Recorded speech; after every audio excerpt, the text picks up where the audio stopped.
autonomous. Most strikers in the Yana who believe in statistics. So after 2024-2025 season, what should go to strikers in so say you bought English Premier League na Obi or Erling Haaland. Obi or Erling Haaland. Team I watch 5-1. Who's in the Saturday they are now. My boy said 2-2. Team I watch 5-1 in the striker in English. Ose. Yebedi Otuo and on our trader. Next week. Oh, said they Yebedi on our trader. They did 5-1. And how on young watch na El Clasico sao. Because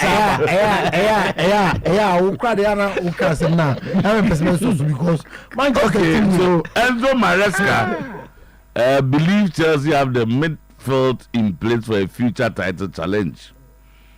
I want so Otuo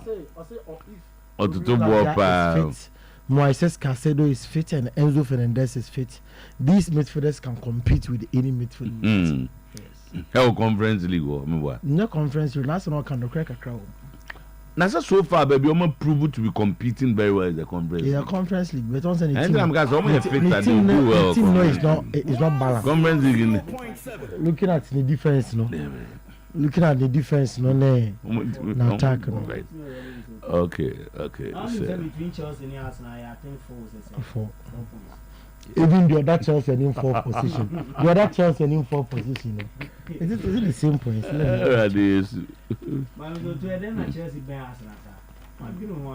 Say about matches in the pay. But I say not and a Man City so Ben Arsenal. Now I say Argentina only Liverpool 15 points. Hey, you see, it's a competition. Yeah. Obi Benyan at the end, we be slacking in middle of the competition. At the end of the day, Yanga said you did first round and then second round. Yeah. And did you be a home dinner do that? Can't pay na me. Check it table. What the name be free from and cast them. But between the third position, about 35 matches. Between the other third position and Chelsea or that fifth no. 1 point. 1 point. Still one beat me and make it off. 1 point. Chelsea cannot make it. I think for the 5th position they can at least 67 Arsenal, 64 City, 63 Newcastle, 63 Chelsea, 61 for Nottingham Forest. Whilst Arsenal need 3 points to be there, no. Aston Villa 60. Chelsea, say they are the only side that plays 2 of the fighting for that position. They play Newcastle, okay, and they play Nottingham Forest last day. Almost need that easier fixture. Yeah. What I say? Because they are the only Newcastle neighbor. One of them will kick one. Clearly. So we are almost signing everybody. I'm about Manchester United. That's what I'm saying. Manchester United. Then they play Nottingham Forest last day. And the Chelsea was Nottingham Forest it was Stamford Bridge. Okay, but also said Chelsea. The Premier League usually is not by baby. I'm saying say this Arsenal. Arsenal plays Liverpool, plays Newcastle, 2 very very difficult games, but plays Southampton last day. And at least you expect them to win one of those 3. It takes them to 70. City, they have 3 good fixtures, almost 64. They can't even win the 3 of them. Oh, and they say somebody almost Southampton weekend. So as I say, no, I Newcastle, more Arsenal, more Chelsea, and one other fixture. And the always say this, and I look like the Newcastle team will have an edge over Chelsea. But suppose Chelsea win Europa Conference League na the Liga Champions League. Okay. They say 6 teams and the Premier League next season. Because the last day now about Nottingham Forest and 3 days later no about Conference League final. So also for go. That's why I said one of the games of all those competing for the top 4 or 5 or more interesting fixtures before the day or more a Conference League to win. Yeah. Or more can be any BBA. They play Nottingham Forest, they play Newcastle, and tomorrow they play Manchester United. Nimi and saying I United United then they I am the very Chelsea because and yes omo de be more say omo game but obego squad in him kakra because Chelsea is going to squad. It was. Other time at Chelsea, Ebo United no, obey 2 weeks. But soon him say Europa League no, Eba enimu pa sani akobo Conference League no. United most squad because rotating. But on say on the players in 90, they say on the born Europa League first 11. Players in na obi a on the players na me enko enimu. Na say na no so dem kwada be through the first start your last Premier League game no. Nkwada omo game ni bi aya ode omo ba bench no. Ti Orlando bi ade. Carlo Ancelotti. Once you have to beat Barcelona tomorrow if you only want to win the league. That is a China. Barca Madrid. They also forget about the league. Yeah, it's difficult for Madrid. That's a Madrid. No, some way to make a trophy. 4 points. It's possible. I know Madrid did that. There we have Madrid in the trophy. 4 points. So we can go for the Omunto. Now, Omaji trophy. So you know free. Omo share Madrid 5 fine. Marco trophy. Madrid omo ko trophy. No, so omo share 5 fine. That's a record. You are only seeing Madrid go. Omo mo from pa. Afi mo mo from omo from. Omo share Madrid omo celebrate is Roman Champions League no. Omo ko trophy. The Americans Madrid omo ntan ko bi. Omo ko bi. Somehow get omo ko trophy za. Omo ko bi. Just 5 6 seasons ni. And I just say mo never that. Me wa. Na Kings of Europe. Me who is na Madrid the police surprise o. Da ben. El Clasico yi. Omni who puli. Na mango vongo boka. Ni puli wi. Yate. You be did too well on our training. That's fake. You be the trainer. You be the trainer. You be the 9 you be Tell on our trader. Obviously 2-1 no dey. Em say 2-1 na do Ramon. Can hasa encourage you ko you PS of Remontada no ya te trainer no. Wait to come out. Asa for. Na remontada no mo kaza stadium no so. So ni senior. E no mo ko hin no. Be yo mo ko. Apola. So ni senior. O se Arsenal top and down. Na I street. Ombe hunu. Arsenal champions na ma to top Arsenal. I'm going to your team. I'm going to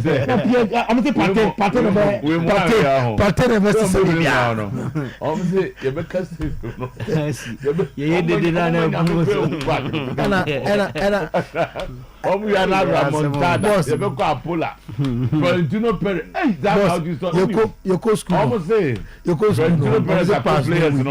You go school.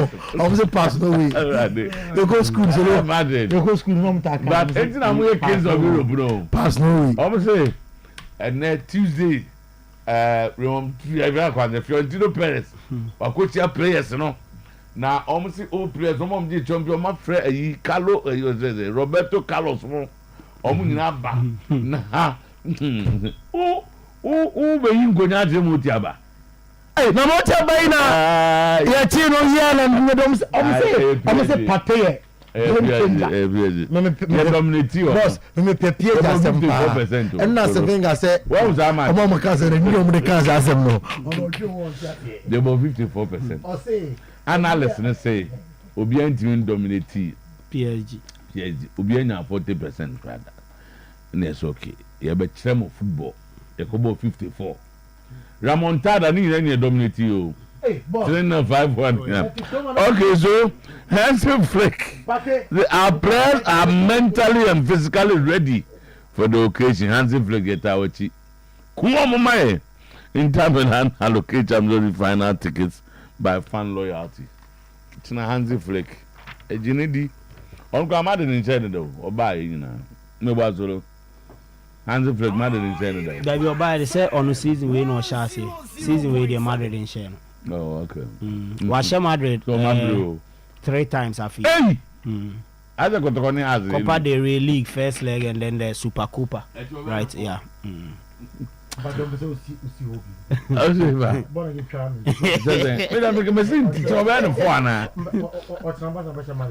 Me the minimum me na me no obi bobo zam. But the mechanic say Ochon 4. The mechanic say who so ochina. Ochina Mr. Otuo say. Who say boss why take Jimmy Cargo so can store your cry. Ade tia ba be. Sir. You ha na the mechanic. And now interview now here no. Go international journalist for Boabaso. Go and Adam Divisor are 1 match away from making history in the MTN FA Cup, with both Access Bank Division 1 League clubs set to face off in the semi-final at the TNA on Saturday. Tikotoko Super Bowl Saturday and Sunday. And Tombo Saturday and Sunday. Yes, and then you had much. Wow. Was MTN for no committee for no. On my idea, and I think it will not help the competition. And then it's broadcasting, it will not help. I don't mind then. Sir, yeah, ma one radio station I brought for my English. Now other stations not picking. Boss, really, I stand to be corrected. I see your baby that. Yeah, English Premier League, ne. Now, if we it will affect the competition. We are asking them to be proactive. I don't make your meeting. I go check them. Because you take a decision that will not help the proactiveness in there or more. But say we invite say in conform media writer. You know there it's fine. But say we show be say we commentator and nipa na also picking me who be that. Boss, ABC tournaments. Boss, Europe na omo ya na issue all over the world. Sebia English Premier tournament no. Sebia English Premier League na England they give the right to one broadcast holder. Yes. Now or no, if you are interested, you negotiate. No what fun the enemy. No, normally I have TV for no. Maybe radio station. Boss, tournament no. Tournament or more restricted tournament need to be a 2 commentators. So meaning say we 1 match. Omutimi fa commentators ebia participating countries no omufa commentator free country bia e mane ba tournament no entu bon say ebia ye center commentators we wo stadium we ni a center we mu wo stadium we ni a center we mu wo stadium we sa so obi abenya the share so hu sanity but media rights in the tour right but say it will not help now me problem is say how do you know say commentators now are form no omo ya there to the satisfaction of omo beti omo across Ghana also am 2 commentators play bro for ni twi yeah how ne say broadcast rights na dey omo betimi aton na yen interested ya beto bi nti no restricting say Oyerepa beto broadcast rights obetimi dey commentator ba no abe commentary na mo say case beto obetimi dey commentator no be am say bia GTV beto na GTV commentator interested in your boss in your capacity as a general manager boss in your capacity as general manager you not be interested but boss your chroma Ghana na yet in there in person stations you stations bia they 17 FA Cup they no do commentary and I'm interested don't want and M1 competition mo nya ni nhwe on bia na be boa on say ball machia na mo competitions no but even the promotion the promotion of him we are now for takwa unumudin koma the other takwa radio stations are complaining actually discussing the takwa since I'm more interested but even takwa for no crown by information they are complaining a free land ban say Arsenal agreed deal to sign Martin Zubimendi from Real Sociedad, and it's almost a done deal. The 60 million euro cross met. Zubi ready to become the first signing of the new season, and with the information I did.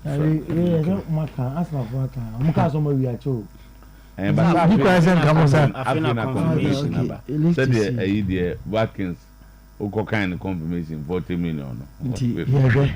Yeah, transfer. If you know more money. And I think good Z2 anticipates the top semi-final clash against Chelsea on Sunday. Keto Kraku making a passionate appeal to Ghana Police Service to intensify efforts to bring perpetrators behind the tragedy of Kotoko supporter Polio to justice. And Rana, you have a president who can pull that. I know my 24th anniversary commemoration or Accra Sports Stadium. No, that's baby. No, sir, can't. Or say related, but on say hooliganism, the man May 9th, when you see it. And na case na go then.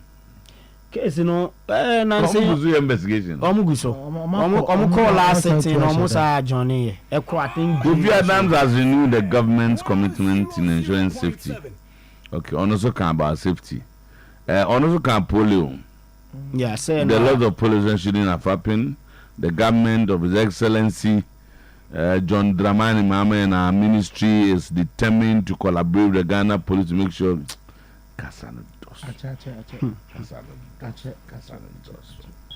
all right, the year of our destiny, Zubimendi in. There was different story about Zubimendi. Who does that be a different story? Oh, no, be as boss. Mebeka has said, sent Steven Liverpool. Steven number called here. If you also say different. And go focus is this. Don't go there 40.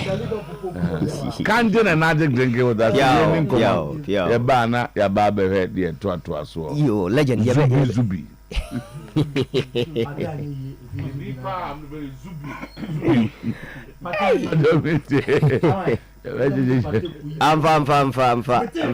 Say you buy me Madrid ni better na ha na moka say come back na make just say team na e dey come back no enye no bi ni enti can grow make kire mo semfa enti amfa o china kura no true supporter o china kura yi say but o try there yi say bi erade fafie no kura ba ko pe na na kire wo wane o say me bato ye tiwa anti kaza oh just say o dey da wa say o kasa ye tipa da be kasa. All right, for my chamona, young comfort. Young comfort is you are Ghana and you know Ajatum in fact the international brand Kangen energetic drinking water M4 amount de ba mikase Kangen water adeba kwa yesronko e wo ho say aside the fact say the technology they produce no electrolysis process and they produce na enhanced pH na range between 7.5 to 8.5 pH na afen so the containing the minerals I nim say the manipedua no essentially international brand in a sense say oko US Kangen water or oko Japan hokra na originate free year machine kura produce Kangen water no almost as year over 50 years ni mo Ghana and nyame ya adoma afi na in the last 2-3 years no yensa etimi aka enti Kangen energy drinking water dia no pay utiemi ana brebi a utiemi bia no na unya bi nomo ya na sa unya bi nomo ya ene na oye aka echi anesa na oye aka echi anesa ebia na oye aka echi nti bobode na ma sa enka bi ano pedia meka wasem eye boa nsuo eboa ye hwe the general effect of water say onum nsuo na onum nsu papa on your muscles and so menstrual cramps and as a period cramps any day. Now when we talk of muscles no we are talking about untinia so honam no eka anase so honam no together na eboa ma wutimi tinetine wapum that those are your muscles into ye share omom ye body building na ebu epija na de ebi nso ye various forms of exercises ne ade no na eboa ama ye hu nipa we say we your body we dia wabo wo abode na wabo nyina na eye ntini na enam ye honam no mu no e na epija kwan e de dem kama na sa ntini we na e fe ne muscles no say wonsu a wonom enye na anasa we obi a wonta no munsu a what happens is you become dehydrated and obi also a dehydrated bia no nipadua no entimi nya na adwuma se ne sese eye adwuma se we dehydrated che se ensu a wo mu no are ana ensu a wo nipadua no mu no esua ekoba ne saa na de esini se de onwa ne se obi a ni munsu are ana ne munsu esua no moja entimi ni mu afurusane enkoma eno one thing da ho na Kangen energy drinking water de edika ka say osoro anopa na wo de unya 500 ml bi na onoma wa ankasa bo sampa wano munsuo de bia me kase kangen water no obu ho a unya encounter with it ye ka obekasa ne nsuo be na abedwama so ye ka wa say a special water na well a special in a particular way in a way ni say wo no mu wi a e na obehu ensunsuaso a na say wo no mu wi a e na obenya mfaso a wankasa udi obenya e wo ho omo manom kangen energy drinking water aka ho nsem bebre any a friend people's encounter with the water any udiomaka yamanfo manom kangen water na any diomaka e dia fa ho de tie ni say nsuo de egu ahodo nsuo nyina anyepe onom kangen energy drinking water e na obo say me wo sesisi ano asem honam sisi mi ho so me wo sesisi asem moja edi afrusan ye kama onama oto so mu ha boama maintain weight kama maintain weight balance enti wo anka so o check o body mass index a oto sampa o sha say nom kangen energy drinking water aboa ama hydrate you better a cleaning your friends efi ni peduam because the essence of drinking water the entire ye no nsuo ene say nsuo no ebeboa na ebe lubricate yen ana say ebe hydrate your system na asanso ahoro efi ni peduanom na afenso ama ni peduano etima ye adwuma yie se ne yete anopai kangen energy drinking water yes ha ne oma ni nyina na opebi ato a ye office no ye obrema UGC ewukuma se ha obetimi afre ye numbers a ewo screen yi so yi emu bia ofra onsa ebeka ye wo amuti ewo radio so no ye numbers no obefre 0241 449191 0241 449191 offer any of these numbers are onsa beka kangen energy drinking water na wetimi ababeto bi anase 0507 379474 0507 379474 offer any of numbers here onsa beka yen sene etie na kangen energy drinking water no yeka ensuo ehwo asem yese water is life ensuo yankwa ensuo yankwa ntino ensuo ekoni peduano bia wo so make sure say eyensu papa na kangen energy drinking water de bia yeka say yensuo so be test yensuo eno nti na abrebia ye recommend say obenya o pH indicator anase pH tester Ghana hanom ye ntai and test yensuo ayenom enhwe say ensuo na hoode etesei na ensuo no kra ne quality etesei enti eya na obo ho a wonom nsuo na emu ye ne de a wo say nsuo we de mu de o ensuo nya emu de nko a ene ye de test ana ye de hu e wo say hu say nsuo na wonom no ayenya bia after second company no kra produce ye obi kra koto ya ono so ba beton no okipu nsuo ni yie se wan kipu nsuo ni yie ebo wa ye sia wiam a ebo won makwa fa so kipu no ne ade no kra amfa kwan pa so enti be ko no after say free factory apia ba bonten so no na nsuo no enyina no ayeden aba obe test no obo say eye kokko emawo eye color yellow na kangen energy drinking water de edika kan say eye alkaline water na eye kan alkaline water enye bibia ye huhu bia all over the world ewiase afa na nyina Ghana for nye exception okoba bia ensuo ye nom no ni pH enye the same thing eno ntina state regulators cramp na ama range say ultimate produce obetime produce 7.0 eno eye neutral your friend saying eye water up produce from 7.5 kwa according to science eye proven eye alkaline eno nti ye test kangen energy drinking water na ya hwe na obi anso nim say substance bia eye base anase eye alkaline in nature no o test ya color no unya blue anase unya purple na ye person prove say kangen energy drinking water no alkaline water is not poisonous and I say alkaline is not poison. Alkaline simply means enhanced pH and I say pH no more than a free acidic state, a free neutral state, ama a rap base and I say alkaline state na enono dia very very important boa ni peduano enkoso enti ya de second yensuo no alkaline water dia that screen so 500 ml na we no 30 Ghana cedis per ewumu makoma 12 mako 12 na wo hwe nsuo ne fe na wo hwe se na tia to sampa nsu papa na kangen water nti yan test ne hwe se nsuo we alkaline water purely alkaline enye bottle na blue nti o se bottle na blue but me hwe gu ade mu o se transparent but we pH indicator and as a pH tester me de besom me de som obo se be change to color different color color blue and na chere say nsuo no purely alkaline water so let's test 1 drop 2 drops and then with that no clearly also nsuo no abeye den color blue and that tells you say you can say Kangen energy drinking water alkaline, and for that matter but modern so benye bi na one normal the entire ya kasa and say obia all over the world we are seeing doctor ni kra be catch us say ade bi ya alkaline bi and papa enu nti na doctor be catch us say we apple the cucumber the a friend say avocado no many atosode ni ade because sa normal no contain alkaline food e bi contain electrolyte e wo mu a ebo ni padua no enkoso wenso nsu foforo na mama nhwie we so na men test madika ka se nsuo de emugu ahodo na ontimi mfa wani and differentiate nsuo say quality anasa enye quality we so ye nsuo mama en test we ni ehwe color e binya me test we on say we ye nya den color green anasa we cry nya deep green no a lemon green as a lemon green here very light. Now this is Kangen water purely blue, and you could see say there's a clear dichotomy between the two waters.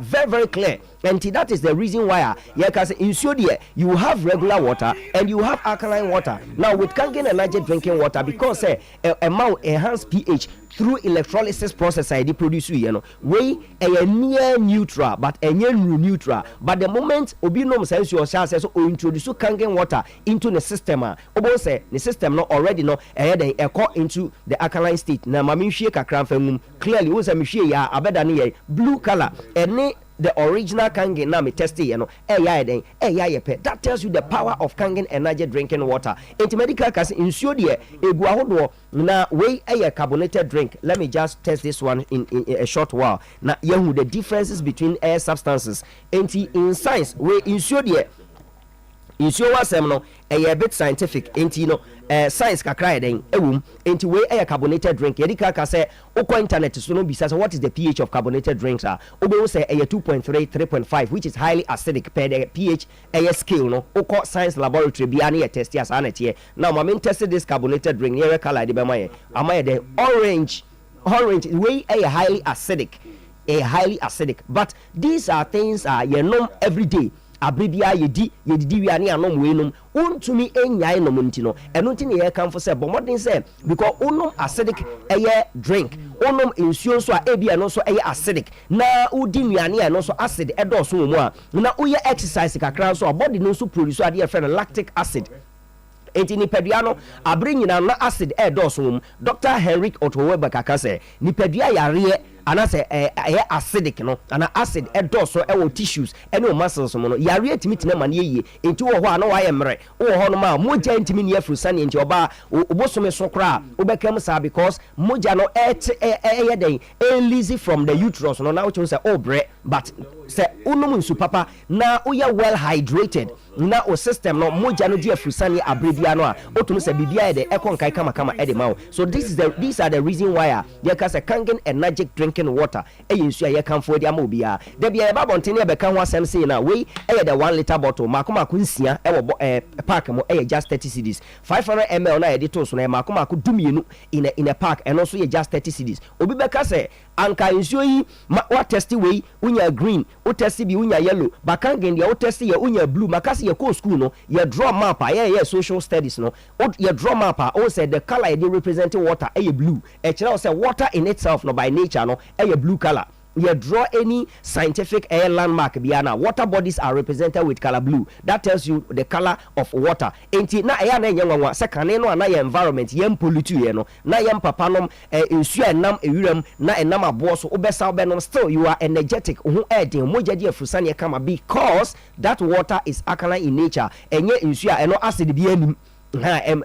acid bia enianum but any your environment no aye highly polluted no no munsu anu ahwe ni technology economy technology economy right from mobile phones aye use utum say technology evolve to the extent say they are mobile phone friends say companies be crapa egu there are some mobile phone brands bia and wo hwehwa wo hu saa so na aye television aye kan wasem na etikopo no aye the free system no man nessa even flat screen no crama for are improving. It tells you say enyama esesa enti nipadua no so esesa because your environment no so esesa enunti ena ama ene alkaline water na ababeye very much of high essence ewo the current state ayum enti to be able to relax your muscles obi a wotimitine wapom oye exercise oye athletic anasa oye athlete se beye na omoja bedu mu afrusane yie na ebe urufin efri nipaduam na ene anwa endida wuntinim na ma wetimi akwaba oti abronsan so overfo 9 tanye otitriti wonsa entanye otitriti wo sane amani nyina ho ye nkase bia arteries mu asinti omoja ntimi nkomma no enti na ye kanfo se odi niane aye acidic onom nsu aye acidic no you better put a break on that and switch to Kangen energetic drinking water, which has been tested and proven to be purely without any form of acid or whatsoever. And friends, the pH scale now clearly it tells you say nsuo biara obe test enya blue no I don't know, but there be because yen Kangen for you so be better test you whether you are using the friends say the how do you call it, the liquid pH tester, or you are using electronic pH tester. I don't know what the insuo ebe reading numbers now ama clearly when the pH of insuo na no ya insuo so be best test no because ya ba studio countless time without number abe tested both the liquid pH indicator and the electronic pH indicator ama yetime said the ORP, the oxidation reduction potential insuo e contain e chere say insuo we it doesn't oxidize udi remnant test ya more negative figures e chere say ampara insuo no ejina ni na so enti obi be to Kangen energy drinking water na or subjecting to a test e wo laboratory and also no ankasa ni fear. We don't fear because we know the quality of the product we are producing, and that is the reason why we are recommending for everybody. Debi amiba na me di Cristiano Ronaldo dos Santos Aveiro ninsio company we be Spain or friend also water no me di example 9.0 pH, and the same human beings that was Spain no the same human beings no so any Africa entina enya for nothing say abrofo enom 9.5 pH 9.0 pH, but Ghana yenso ye 7.5 to 8.5, which is also within the alkaline period, and that is the reason why if you bia wonyanya Kangen energy drinking water enom ye no akwa say legend neno amount for switch away from analog digital. Now that's all analog. While here na ebedu baby no we be wadwen sa afi de I say amount for yakwa agya mama switching ko your friend is saying digital no na o ya ka achire enti ye kanfo Kangen energy drinking water no ama obi bia o pe bi ato anope ana o pe bi etu ato to enter into Kangen energy drinking water business no o pe so to bi ton a 2,000 Ghana cedis is enough for you. Baby biara wo Ghana bia o please order na ye be free delivery at the amount sent here. Numbers no 0241 449191 0241 449191 and 0507 37 9474. O fresh our number and now send a WhatsApp message and SMS ubisa question bia efa insu no o please order so. Baba boss enti anopay yama special good morning na yamu akwaba Oyerepa 100.7 FM NCS best radio station Oyerepa TV emana sanso sa yekonko funkroso na ensabwa anopay edi adenchechen someone pay pum fumpa onko funkroso no yade honsam atu anim nsam no doso enne anopay nemom de disefata sa wohwe na wotie ena yade emma wo kitikiti mam polibi ena ewoma akansuo yanom akambuno pa anopay yatu aboase na ya confirm emunu nyina ama wo live on Facebook Oyerepa live Oyerepa radio on Facebook ebesa se afi major European leagues no games outdoor ebetotwa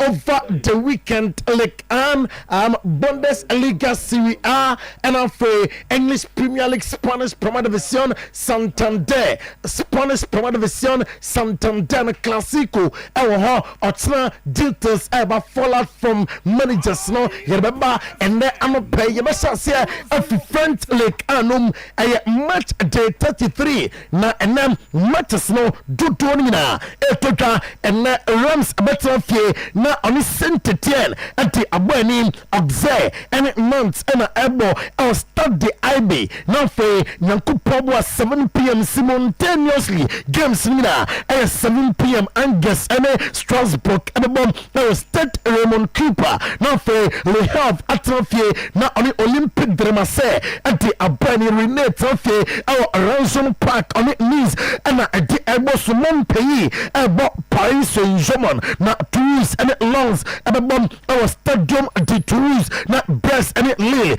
at the Abani Monaco and it Lyon, at the Ebosum, our Stanley Day, our Monaco Chromon, now face say, and at Lake Antebon, a see at after match day 32 Paris Saint-Germain at the defense Lake Anne, 178 points plus of 52 goals Olympic de Marseille at also 59 points plus of 23 goals Monaco at also 58 points plus of 24 goals Nice at also 57 points plus of 21 goals Lille at also 57 points plus of 17 goals Strasbourg at also 57 points plus of 14 goals Olympic Lyon at also 54 points plus of 17 goals say and a top scorers no see at Ousmane Dembele see akai Emma Paris Saint-Germain and 21 goals and was Mason Greenwood Juma Emma Olympic de Marseille was 18 goals Jonathan David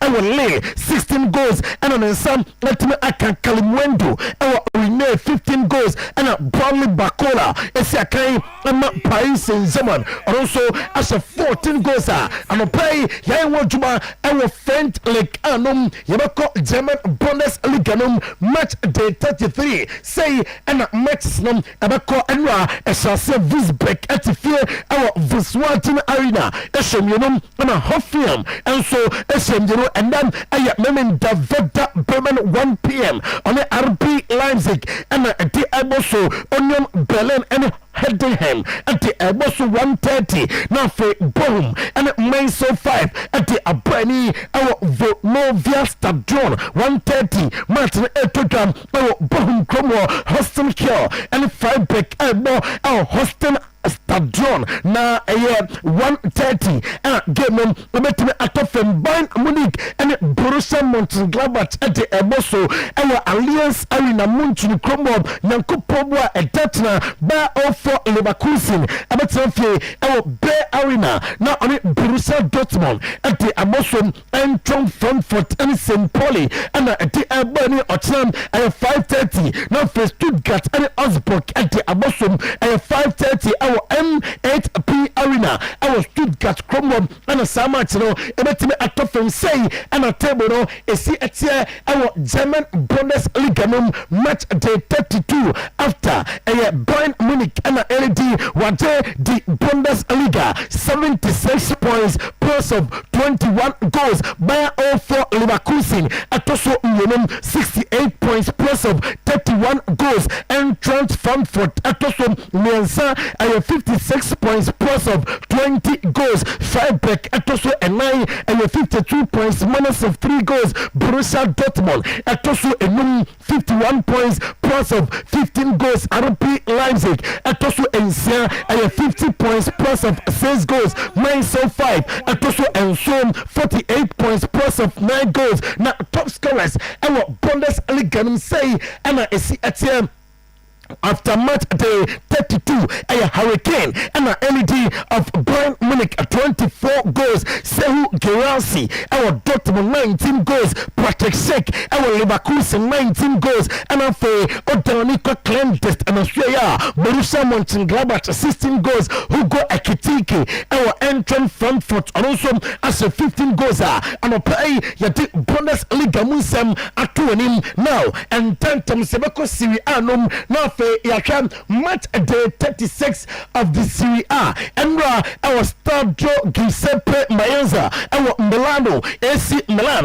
SMSM Bologna at the Academo Baco Santiago Jimenez and your 2 goals 73rd minute and 90 plus a second or the 3rd goal at so before that 79th minute Christian Pulisic as the 2nd goal at the AC Milan Riccardo Solini and a consolation and a Bologna and Ram na 1 p.m. Ayakomo ɛne Cagliari ɛna ɛde ɛbɔsom Stadio Giuseppe Singalia na Lazio 4 p.m. ɛne Juventus ɛde bɛbɔ so na afei Empoli atafie ɛwɔ Stadio Carlo Castellani ɛwɔ Computer Gross Arena ɔmo ne Parma ɛna ɛde ɛbɔ so Nyankopɔn mu a ɔtena Udine ɛne Monza ɛbɛbɔ ɛwɔ Blue Energy Stadium Udine Kromwom na afei Hellas Verona ɛne Lecce ɛde abɔ so ɛwɔ Stadio Marc Antonio Bentingondi na Torino ɛbɔ Inter Milan ɛwɔ Stadio Olimpico Grande Torino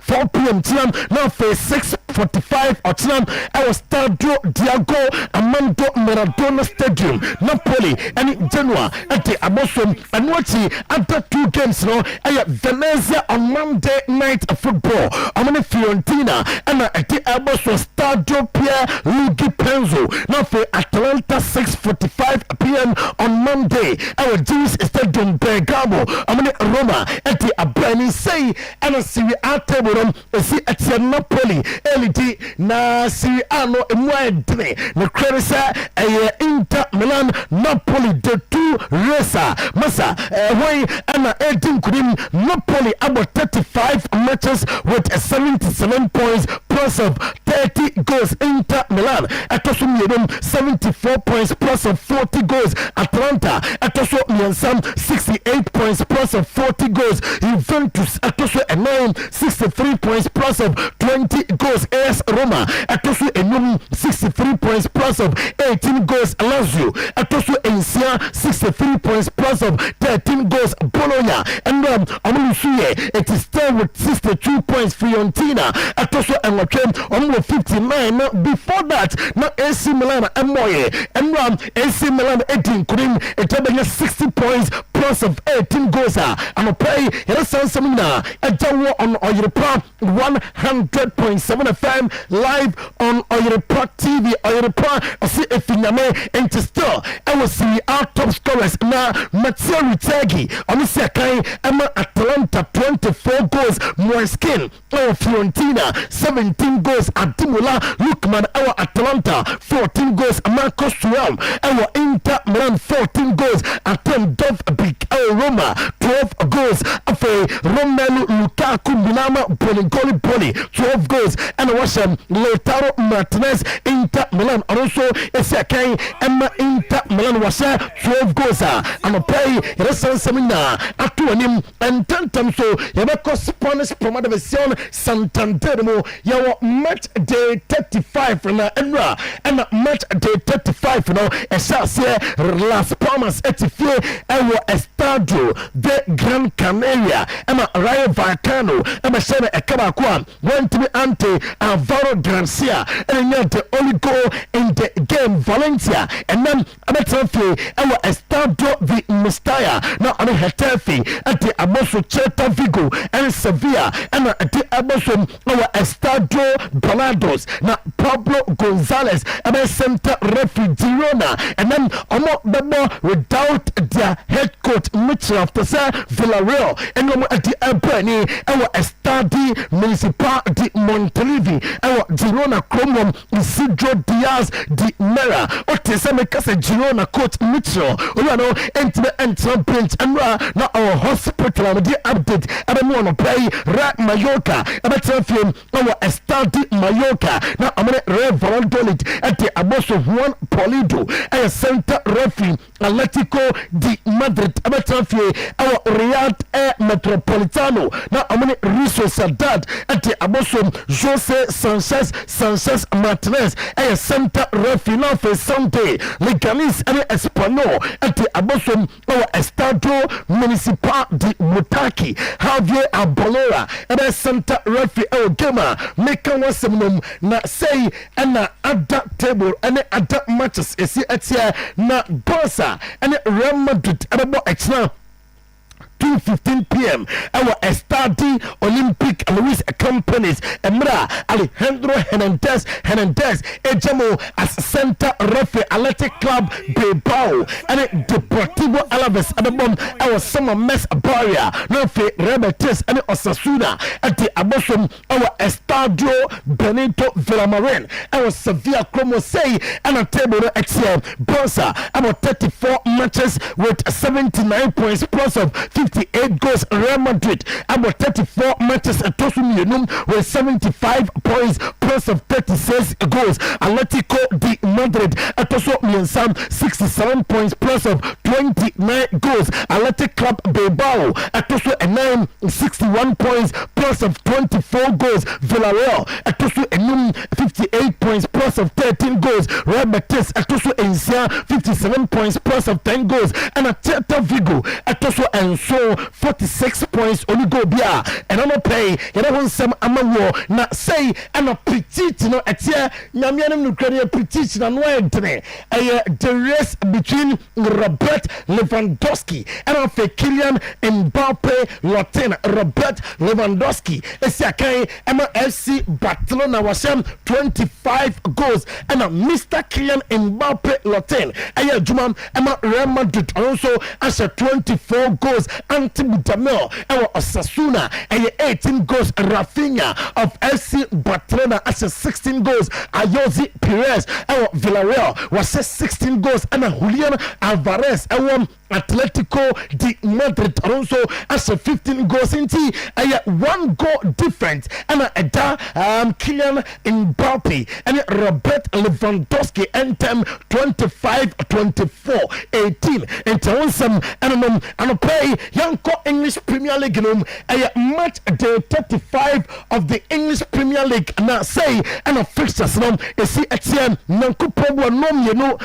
games way and a Fulham our Kevin Cottage London Como Everton and a album Michel Salisbury a center referee is Swiss Sound and our Portsmouth Road also now on Brentford at the Abeni Samuel Barrett a center referee Southampton and Man City our St. Mary's Stadium Tim Robinson and a center referee for Hampton Wanderers and Brighton at the Bosom Michel Oliver a center referee AFC Bournemouth our Vitality Stadium now Aston Villa at the Abosu Stuart Acheampong a center referee and the games it took the in the English Premier League Newcastle United and Chelsea our St. James's Park John Brooks a center referee 11 a.m. now for 1:15 Manchester United and West Ham United at the Abosu our Old Trafford Gerard Gillett and a center referee our game Nottingham Forest Yankupobwa Amanda Leicester and our the City Ground Tony Harrington a center referee Tottenham Spurs and Crystal Palace our Tottenham Spurs Stadium London Cromwell Chris Covenant a center referee now for the big game our Anfield Liverpool Cromwell Liverpool and the Arsenal at the Aboso Anthony Taylor and a center referee at 3:30 and a Samach and a Tottenham say and an English Premier League table is see at the run in and the run in into the UEFA Champions League, Europa League and the Conference League. Now say and it's a Liverpool there what the English Premier League now data and 82 points plus of 46 goals after 35 matches a champions of Arsenal at Tosumidum 67 points plus of 33 goals. Man City at Tosumiansam with 64 points plus of 24 goals. Newcastle United at Tosu Enai Womo 63 points plus of 21 goals. Chelsea at Tosu Enum 63 points plus of 21 goals. Nottingham Forest at Tosu Encia 61 points plus of 12 goals. Aston Villa etoso ensom womo our 60 points plus of 6 goals. AFC Bournemouth etoso enwotwem 53 points plus of 13 goals, and Brentford etoso enkro womo our 52 points plus of 9 goals. Brighton etoso edu 52 points plus of 1. Yɛhwɛ top scorers our English Premier League na say and top scorers of English Premier League ACTM after match day 35 Mohamed Salah Ghali our Liverpool 28 goals. Alexander Isak our Newcastle United 23 goals. Erling Haaland our Man City 21 goals. Chris Wood our Nottingham Forest 19 goals. Brent Mbemo our Brentford 18 goals. Rosa our Brentford 18 goals, and a Cole Palmer etoso enso Osiakai and Chelsea was 15 goals. Our English Premier League Genoma and I don't pay San Semina at 2 our Jumanjedo so live on Oyerepa TV, live on Oyerepa 100.7 FM, and your weekend edition of today's sports. And yate a good year on some at 2 and na I don't pay na I am confirmed cross on some, and you come on our major European leagues, French Ligue 1, the Bundesliga, the Serie A, the Spanish Primera División, Santander, and of the English Premier League fixtures, results, and of the table top scorers. And come on, you sim na fe, you didn't come on for stories outdoor, and to also a pay na stories no, if you Spain, if you Spain, you call England, if you Englander, you didn't come on our Germany now fe, you didn't come on our Serie A, you didn't come on Saudi League no fe, you check French League and Luis Enrique, game up in somewhere, or the Atujaninga and somewhere, you the air toss your shots of Spain. Na Nankupobwa Otinam, Spanish Primera División Santander, a big game Clasico, a Barcelona Real Madrid. Na this time La Liga from Penny Fonaniabre, Amusem Amubama TV broadcasting display for the Clasico. I'm the 500 workers and an echo Akocha Sagemo 40 camera, and I'm the drone outdoor and I call home slow motion cameras. I'm the call after cinematic cameras, I'm the call now for I'm the Akocha the game. Now I'm up to Obia and the so incident because of cine cameras, no, any drones outdoor in be up in the game. Be a juma, I'm a percent pay a year juma to what betting could only complain. Be a complaining. I am at dinner. Let me ever so Sebianka, Real Madrid, and a Barca, and a Botray, and Ariano Paul Baby dinner because so between the team officials, reporter, Yansa Eka HMC Fiorentino Perez, and then again, Sir Abako dinner beer, and Tisantino, and to Emma so, and your reporter, Eka Yansa, and on a plane, Yanya Juma, our football business move. Now, Unisa clubs no, I'm saying, Sir Iber season, Yana, I'm planning ahead, no, I have pre-season on the call. Now, Udiati, Basa Fosika, or Asia Ton on the corner, Omena at the film, Basa, Nankupobwa, July 21st, and I guess 4th, and I'm pre-season, I want Japan, and I'm for South Korea. Now, I'm some 3 pre-season games, Nankupobwa, Asia, Bobby, our Japan, now for 2 matches, our South Korea. Now, I'm some, about 15 million euros. 15 million euros ACK. Once a revenue on the generate true friendly games. 15 million euros ACK. Basa answer a can play. You told some at Alejandro Badi and now our FC Barcelona training grounds. Now, I am likely, Sir Alejandro Badi, and let me start guarantee, and I'm play on Oyerepa TV, on Oyerepa live on Facebook, Oyerepa TV, Oyerepa live on Facebook. You better Barca training now. Badi joins the group FC Barcelona for training. Now, Hans Flick or say, Namyan Ukrainian, when him send the boys no as a break a kaba mentally, as a break at me abba. Now, I say for our last effort yeah adwuma nyina ɛwɔ season akoye ɛne mother the boy ya show mo mako miensam na sɛ for the fourth time no ɛwu hia pa sɛ ɔmo hyɛ ya phone nyina so bɛkata enti one last effort no munya nyankopɔ bo a ɛda ɛkyena momfo kyem sɛ Eric Garcia perform ye Eric Garcia a player ɛma FC Barcelona wa perform ye enti nyankopɔ bo a boy no ɔmo ma ne nkɔ boy no krebi so mbɛtɔ no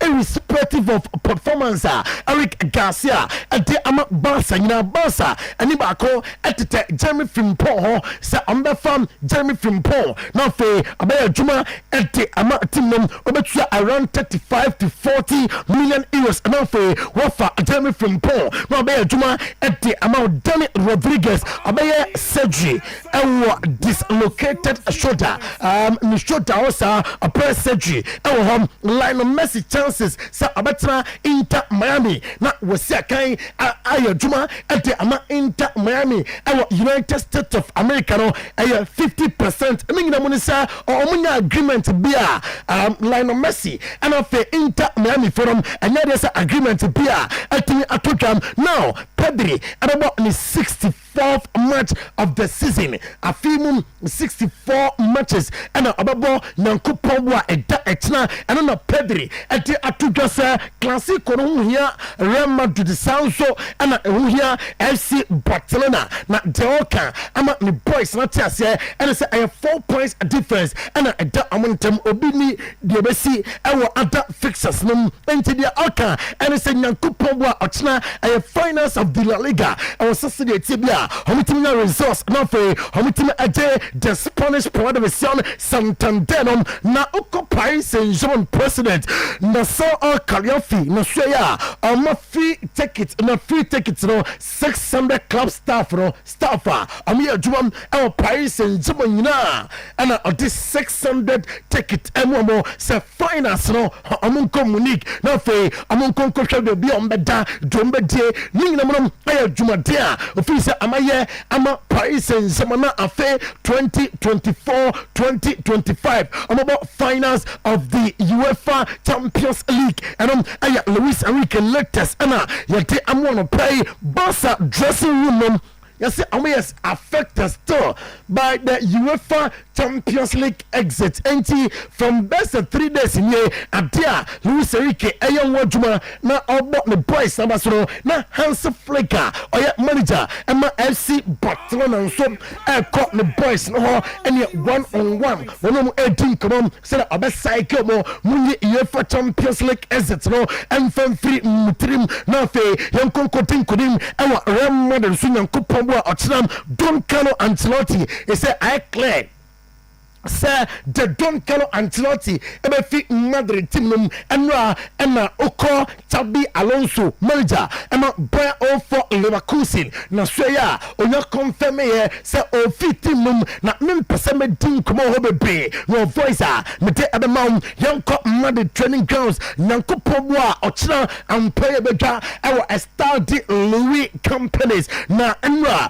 training na Madrid ayeye na nyasem kitwa shooting timi koso drills physicals hetimi ekoso na Toni Kroos sa na miane mukradie Lamine Yamal is a gem Lamine Yamal aya koda say on ne ba edne say obetime yinom edne every game no ehia total concentration and obetime ete amakena out from the game Real Madrid from at the support ama Girona manager Mitchell after say enra onwa and so say hospital and ho edudunum Madrid for at the support amano Don Carlo Ancelotti reporter Petrina ebano say ada gula duduna after ada gule ebetimi astati game abusam on Sunday at the Etiam FC Barcelona na ada gule or say or pese or cap or the Champions League with Madrid Adaya, or say the first season with Madrid under the auspices of Don Carlo Ancelotti Bekaya. How much the Champions League no say Hemra, I'm on left to trophy, you know, then you head down Jibebre. Adaya will say no at the bench or no drop and he said Debio Jamum, not fair, oh yeah, Juma, and the Afi 2024-2025, and you man call you 2025-2026, or no, and Gule Alka, and will be at the Abatram, not for fighting for position, also, Madrid, I think, Outdoor, and here, Smart Urano, at the Etukam, and now I'm a play, na Barcelona, and Rama Gamer, and the boy Exano, and then the Aqua Akaisnum, and the other historical antecedent of the Classico, all-time top scorers, Manta, or more goals, and La Liga fixture. Classico room na dia otoso edu Luis Suarez obo Classico makumaku edunum 15 times or 11 goals and the first Classico goal na March 22nd 2015 Barca as Real Madrid 2-1 na La Liga the last Classico goal na February 2019 na 27th na Madrid and 3-0 to Barca Copa del Rey semi-final second leg the Otosun you know Santillana or Madrid player about 35 matches in the Classico or 12 goals the first Classico goal na December 4th 1977 Barca and 3-2 to Madrid La Liga na the last Classico goal na 25th February 1984 Madrid as Barca 2-1 na La Liga the Otosun Siam Ferran Puskas of Madrid on 18 appearances and war Classico and I share 14 goals the first Classico goal na 7th June 1957 Madrid and 4-2 to Barca na Copa del Rey semi-final first leg and the last Classico goal 30th March 1964 Real Madrid as Barca 2-1 na La Liga Dotosun Sebium Paco Dento of Real Madrid 45 appearances and on Classico or 14 goals and the first Classico goal na March 5th 1955 Barca 2 La Liga 2 na La Liga no na a joy Barca 2 Real Madrid 2 na La Liga game the last Classico goal na a Classico goal or say na na September 14th 1969 Madrid mensa ama Barca mensa Cizé on is a player Emma Barca 28 Classico matches 14 goals and on our Classico in the first Classico goal now 25th March 1945 Barca 5 Real Madrid 0 now La Liga game and the last Classico goal now 3rd June 1954 Barca 3 Real Madrid 1 now Copa del Rey semi-final first leg now Raul of Real Madrid about 37 Classico or 15 goals and on the first Classico goal 30th September 1995 Madrid 1 Barca 1 na La Liga game the last Classico Raul Aboye na 7th May 2008 Madrid 4 Barca 1 na La Liga game in the month of May yana ekoye Madrid say amana Barca eba came Benzema on 43 appearances in the Classico 16 goals and on Classico na first Classico goal na 10th December 2011 Barca 1 Real Madrid 3 na La Liga game the last Classico goal na 5th April 2023 Barca 0 Real Madrid 4 na Spanish Copa del Rey semi-final second leg Alfredo Di Stefano on about 30 matches our Classico was 18 goals the first Classico goal by 24th October 1953 Madrid 5 Barca 0 na La Liga game and after the last Classico na December 14th 1963 Real Madrid 4 Barca 0 na La Liga game and Cristiano Ronaldo atoso appearances 30 matches with 18 goals in a Clasico. Ronaldo first Clasico goal. Now a 16th April 2011. Madrid 1, Barca 1. Now a La Liga game. Cristiano Ronaldo last Clasico goal. Now a 6th May 2018. Barca 2, Real Madrid 2. Now a La Liga game. Lionel Messi and LG and to be Bisawa and Waka at the chance open player was more goals our Clasico na Lionel Messi may Osakai Emma Inter Miami about 45 matches in the Clasico or 26 goals now Lionel Messi first Clasico goal. Now a 10th match 2007 Barca 3 Real Madrid 3 now a La Liga game the last Clasico goal now a 2018 6 May Barcelona 2 Real Madrid 2 it in the first Clasico as a player game no a player and then the last Clasico goal as a player game no a player into no a Lionel Messi won and I'm a play yet at 2 and now play training at Barca and Madrid ayenina yanke players likely say ochram wo jamu ama afarunu mienu na shashine beda goal post mu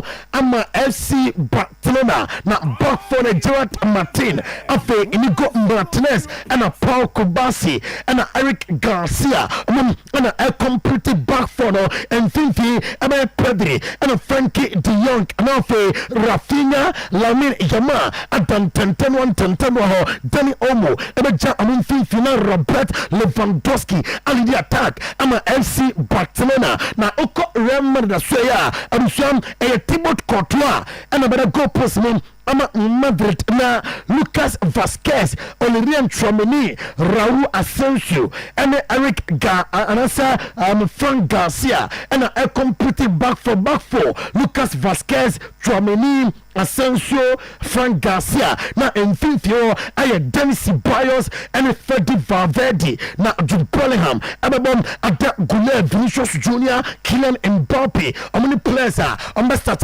ama Real Madrid no play something na atu anim e dwumade no so maminko Atletico di Madrid asye na fe meaning come Demete etemsa stadium no efo baby a omutimba concert e ho no omudama amanfo so me concert na omunse ka 12 million euros and afi say estimation cost ra omunse be kan 15 million euros and yansemu a yansa eka and pay Diego Pablo Simeone ati atudwa say ni season no enya de ope and onya nemom Atletico di Madrid a compete ye 80 Madrid team na won say afimu obekaya game against Getafe and Heti omo and watch Barca and Madrid now to so disappointed there as Samia Lino a player Real Metropolitano team no Atletico di Madrid yanka say or part of his plans or a part of his plans na on Dino no ankobia or important player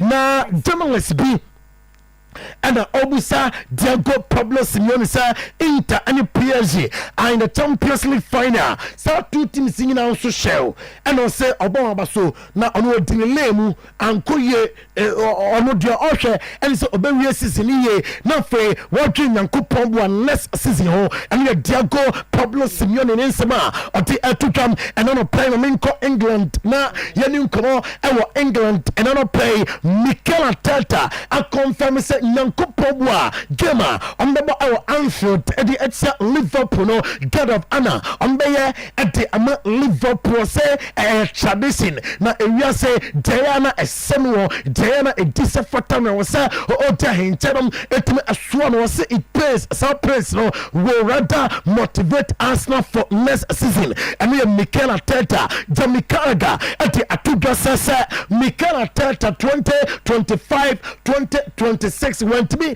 and for Arsenal team no ani bababia the we catch me say on be pamro enti unfunctioning team Martin Odegaard say I was I must stick it together game man on the ball at the Liverpool over the weekend no Jerebo Arsenal and say on be boom say man come boom na omo dwedwe Champions League no wa ya say on betim afa victory I say I'm finishing here na Liverpool manager and slot say or disappointed say Trent Alexander Arnold Efi Liverpool or such a good fullback or some Otibo as a midfield a lot of options and Oti Emma or church and some Mopi and slot press conference ahead of Arsenal Yentensma Oti Atuka.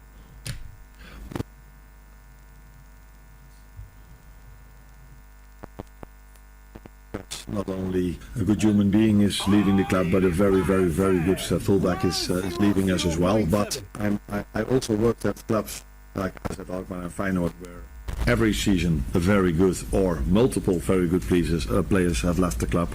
So I'm a bit more used to it maybe that players leaving the club, and the experience I have, and by the way this club as well, that if a very good player is leaving, the next very good player will step up. That's probably what's going to happen now again as well. That's impossible for me to comment on. And team selection is as it's been last week. It's going to be the same thought process goes through my mind for the Sunday game. I think if Connor would have been available for Chelsea, he would have started already against Chelsea, but he wasn't, so there's a fair chance that he will start. And slot manager Emma Liverpool Ninsema Oti Atuka and I pay Maminko and some Fufremo Jonathan Ta a player Emma Bayer 04 Leverkusen na Demeti and pay a chance of Bayern Munich Vincent Company. I am fan of the boy and Kabam Eguswa Ekoso for Jonathan Ta Omra na Amaya Juma Emma Bayern Munich Anthony say Obolon was Spain now according to reporter Yansa Eka HM Anthony Pardy and Epe and say Encobatwaso Noya Juma Ama Red Betis Abobo Coronia Madre say Ofi Betis and I say a chanting agreement entoga between Betis and Manchester United. Betis for say Homuntiminto Anthony permanent Nankebi and Canada loan Nanko Mobo after the second loan no Nanka Amasane permanent and a reporter Eka Yansa and I'm pay na Manchester United goalkeeping situation no they yet and pay HM Omutin come on Paris Saint-Germain Abantia Dudu na wojide e won say one of the best goalkeepers e we say Jean-Luc Donnarumma omotwa nim say enka ombefa Donnarumma no be adwuma e de ama team no betwa 60 million euros ama team no nanke ono so aba share team no na goalkeeping department wono omeda Ruben Amorim confirm say obia abeko pre-season first team squad no obia abeko pre-season and found say uko loan and I said one colon said team and team Manchester United and your agreement in Quadia Obeba no for pre-season and no Ruben Amorim this man Oti Etuga Casemiro onim say season no edum fin do bia Casemiro started na man for say copy man wetima ya juma no and ya dadia na say manager na na perform reporter if Casemiro na so e ba chem sem me pre and say obetna no fin campo na kwawie Manchester United ranking criticism fair na me ya dia abebo Manchester United ano Ruben Amorim manager Manchester United say and ya ranking more criticism odo and amote eba fair some be criticizing ono as a manager no oya dia abebo Manchester United. Yeah, we are trying to do our best, but I agree we can do better. And when you, again, I don't have nothing to say about the criticism because we deserve it. We cannot, if we cannot accept everything in this kind of season, I think we are in the wrong business. And I have full acknowledge that, and I agree with all the critics. But in this moment, I think it's really clear, and we have to be smart, and we have to take a risk, and we have to take the risk to get a lot of critics from everybody because the standards of Roy Keane and all these guys are really high. But I have to make a choice. What is the best for the club, not what is the best for me. And I make a choice. In this moment, I'm going to save and try to save all the players because it's really important for us to win the final. And we are Ruben Amorim manager Manchester United reporter. If he Pep Guardiola share ever, HM say Anton Frankfurt forward Hugo Ekitike a fan of Pep enti amashase 18 komo say Hugo Ekitike player obetima ba betima bench na fe say bia Erling Haaland prabi ba obetima ayajuma enti ama City na reporter eka yensa ene anopay Mikel Arteta say no krenie afi 2024-2025 season no the beka and say Arsenal Benechi instead of progressing no ama retrogress na okase this is football I'm back back and I'm prepare ye for next season and follow say nunti say here matrema kwehwie I say finish well and you Mikel Arteta nisema odi etuka ono na owie no abisia ose na attack no nyame nukanye amudi beba abeka ho na ose open position in football edin pass obeta number 9 for no masa edin so benyomo eno Mikel Arteta nisema oti atuka enne anopay I'll say I'll come obi atimate strikers one some question enra ombusa nina do I have to be clear on strikers inti Mikel Arteta so I have to make it more clear so in January it was clear or no well I told you because you were in the room I think many times and it's a very clear statement and the statement continues the same. Yeah. I want the best team, the best player. If we have 3 goal scorers over 25, bring them in, we're going to be a much better team, guys. Probably there are because there's not that many that put those numbers. I mean, it's something that's in the stat. There's not that many in the Premier League. And to do that, but I will try to improve, but certainly improve the ones that we have right now and love the ones that we have right now, especially after losing. It's too easy to just go and look elsewhere and don't use the moment to judge players, especially because I was asked a lot of questions about certain players in this room, always in certain moments, but when other players have outperformed other players that we were discussing, I have 0 questions in the last 11 months. So it's all relative to the context, to the moment, and what you want to, the narrative that you want to generate. And I understand that. No, Mikel Arteta, Minsama, Odi Etuka, and then I don't pay or say strikers no open. It's not easy. Say I think we did okay. Boss player. Now Pep and they are to Erling Haaland and my teammates and him say Masa season anko yo say kwaji FA Cup no cry team fans celebrating the day. Say Ajibio Kroma. Moon finish it very well. At least I'll say you're part of the top 4 and top 5 yeah. And you're Pep and Sama or they are to Haaland and him Leverkusen outgoing manager Xabi Alonso. I say Florian Wirtz on any name Komobia. Man for so the coach team A or the Club Cup Madrid or say boy no any name Komobia about a transfer Pep Guardiola and the Atujas I'm full respect Emma Southampton Bobo Koro ahead of any gamer. One more at the bomb. Na oko Arsenal, Chelsea, Man City, Amosuya. According to report, Morgan Rogers, Amina, say Morgan Rogers, Emra Juma, and team won a good season. I'm Aston Villa. Now Erling Haaland is fit and ready to start. Pep Guardiola, I had a Southampton game and a Pep and it took us Erling Haaland, I am fit and we're ready to start. He's ready. Yeah, it's ready. It's fit. Start. We'll decide tomorrow. Have you had a call from the doctors about Rodri yet? About whether he can? Still is not available. And how good is the news about Oscar and Nathan back in training? Still are not available. Started training with us, partial, but still are not available. No. Huge respect for Arsenal, for Southampton. If we take a look Arsenal to help us to in that view to qualify for the Champions League is fine. But the target when you are not be champion is qualify for the next Champions League season.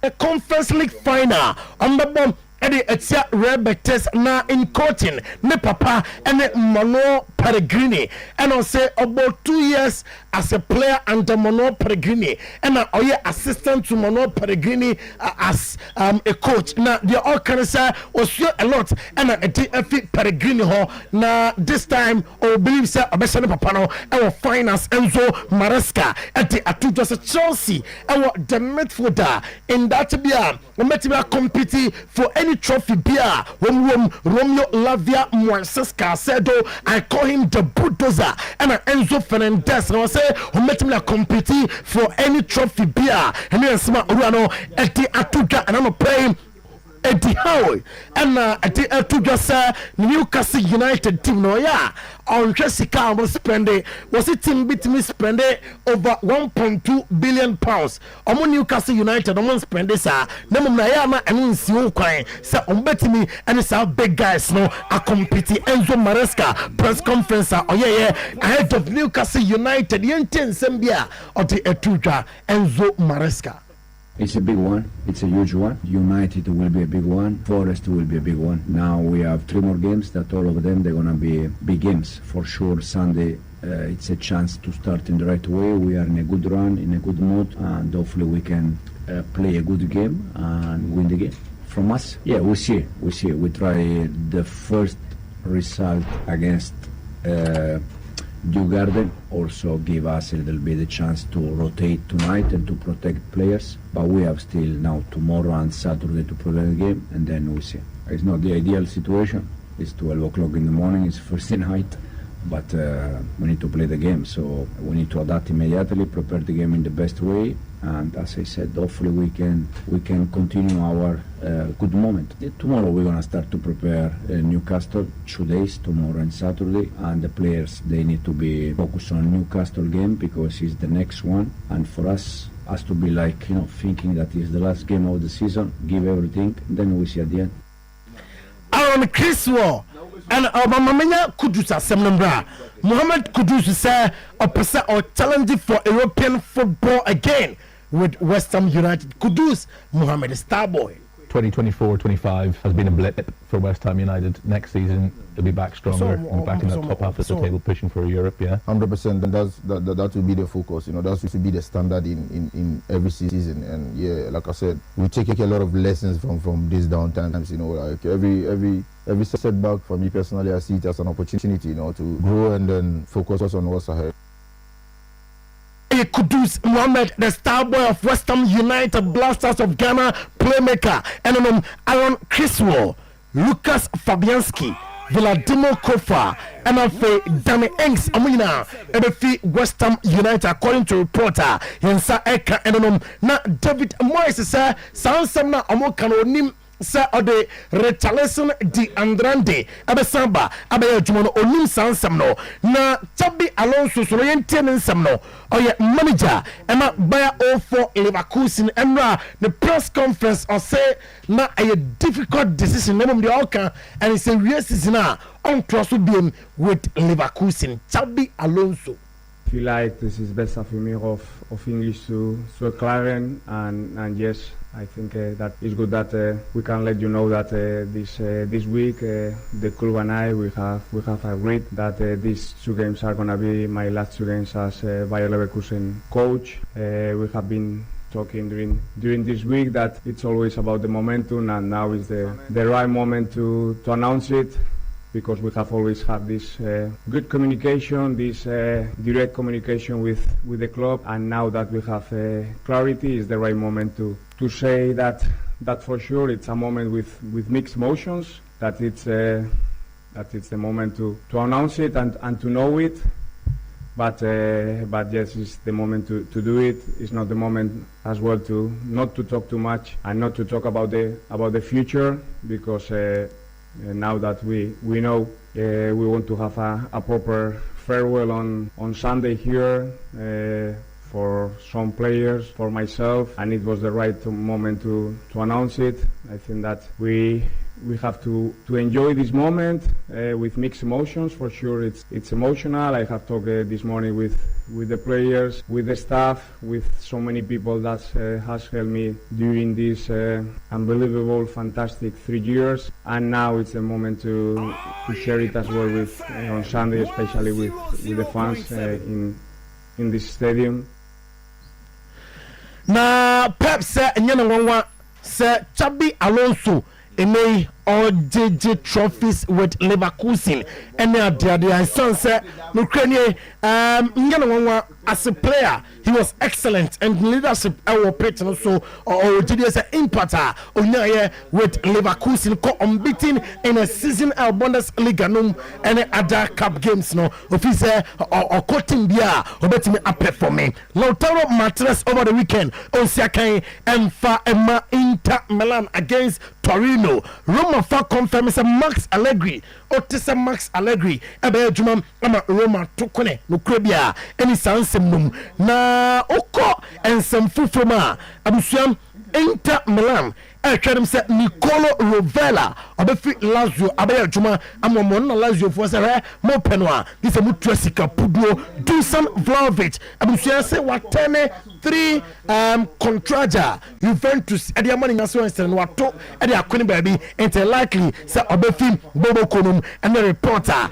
and no efiwo etodwam abusuya young fan to Gosa Bayern for no BMW ever take it over from the Audi report. I don't know, say BMW forum ever take it over from the Audi forum and your reporter ever now the sorry AFCON under 20 quarter final parents no say under 20 AFCON Ecoso na South Africa and DR Congo and the in the quarter final Nigeria and Senegal and Morocco and Sierra Leone and Ghana and Egypt and the on this note boss player you just so now in confirm close to no you be a see now for born again. I wish you happy. Happy. Born again. Real Madrid. Madrid. So another Madrid. Madrid for no Sunday message. Oh no. Almost Sunday message. We almost say remontada. That is comeback. Remontada in Ekuta in 22 minutes 2 goals against City. Or Santiago Bernabeu the Champions League. Champions League. You just 15 1 2 3 50 and the bia na sika o de ma obaya okosku utiminya se sika na ma no e do ba bia so te nti do ba bia kosro nti e football one day we will lose one day we will win boss na wo uba no one day we will win one day we will lose. CEO of Born Sports Media, happy birthday to Eben K. Na a born group of companies. Na a born and I HR catch it. Masa. They got a group of companies. Who be you know. Na a conglomerate. And what drop there. But he's a hard-working guy. Yeah, happy birthday to him. Special birthday to Born. When I say Born, sometimes very stubborn. Sometimes very stubborn. Sometimes. But all in all, he's fine. What pictures so different. Well, now here is Obiamwa. Who say? Who approach for you? Who create impressions? That way, okay. Who approach for you? And I have so. No, Bobby Biao. What looking for him? But Obiao person born SLBT Biano. Okay. But say you bought them free. Also, yende. Menina can be Biao. Okay. That's all can cover in your capacity as a deputy. In your capacity as a deputy, no more than cover. Happy birthday. Ni di pa the same. Eben K. Crunchy. You know, Eben K born again. It's all you crunchy na free. Ebenezer. Ebenezer Crunchy born again. I know they. Now the born again, it says a born again from where? And Christopher did it. No, of course, I think we're Methodist, if I'm right. Yeah, we're Methodist. Oh, right. He believes in his Methodist. I saw the master, the honest Sammy. Now, no, just Thursday, no. One, Minister Sammy says here, but you know, Pio. No, the Nasa, no. Hey, born in this area, no one, no good. So I know. I was just say, was Camishes now away, and she said, we be now. A man for 8 minutes. I support to Kakra. Some of Botti. And the boy about number into Jana. Okay. Okay. But born number na yeah. Who knows? Of course. The born number is saying. It is especially the warriors and Momo no. My number is back up. Yempedo work the cow so. Davi Meneka. Okay. Yeah, name is Subusiam. Okay, no. Management anymore. Okay. But my number is 055 72 555 42 055 72 555 42. Medina na work Medina pa Ebenezer Kranche. Okay. Born again in the Ababa ya hotidi. Nikuta ya cho since class 1. Why born again from class 1? I born again na me take it said in class 1. Omusam say. On said me in the beginning na popi ni was say kropon. Okay. Inte ho na mo mi no so no ofi Oshimha. Oshima man from here. Te account for no say account for say about yedi ena me boa. Inti ho na you busy inti me school na. Who busy with Oshima na was ekopon. Was ekopon ha ne de na me bako. Okay. On say baby akọ pin wo de ho na japade wo. They was say ho funa na man so ye de ewo. Okay. Inti you busy wo ho ku school inti me GHS no. Ana me be school no was senior high inti fiti wo na ma busy wa ha father man point. Okay. Ti we school no. Ana say me be school wa ha no. Ena efe na me nko me waja kropon. Enya se na me nko on say ho na me tinti me we GHS no. Me mo me popi me na obi awia na efe ye na. Na mo yesen. Ye nsia. E man tele me na me ye fifth. Enti one mother one father. O papa am fa baby. Yeah, me papa the one fa baby. Ado ka se ti Harry papa na. O ka man ti Harry papa na. Ana ye na baba na ye sha se no me an kasa de me popi ko man she de hu no. Okay, o film popi film na 2002 then now was me 3 years or so. Okay. Me so we 99. Yeah, me 99 me dim on say ye young. Oh, me ana me ka kire no. Nti ye de yeah, ti ababo no babo ni nto e o Nigeria na hari opi se ba wo se na hari opi se boss ba wo se obi asende one cd dia aye pa ko nim se ye da na se pa obi number what says on the door pa sure yes we want to know what's the mistake or the actual number yeah obeso the number no baba me confirm ni dey no David mo go on pesa. Oh okay. The number na yesen bi 055 72 555 42. Okay. On say busan fo mo hwe nyina say o mo hwe TV o mbenya hwe ni nyina so jan so. Sports. So na come on go. Me ma ho fan.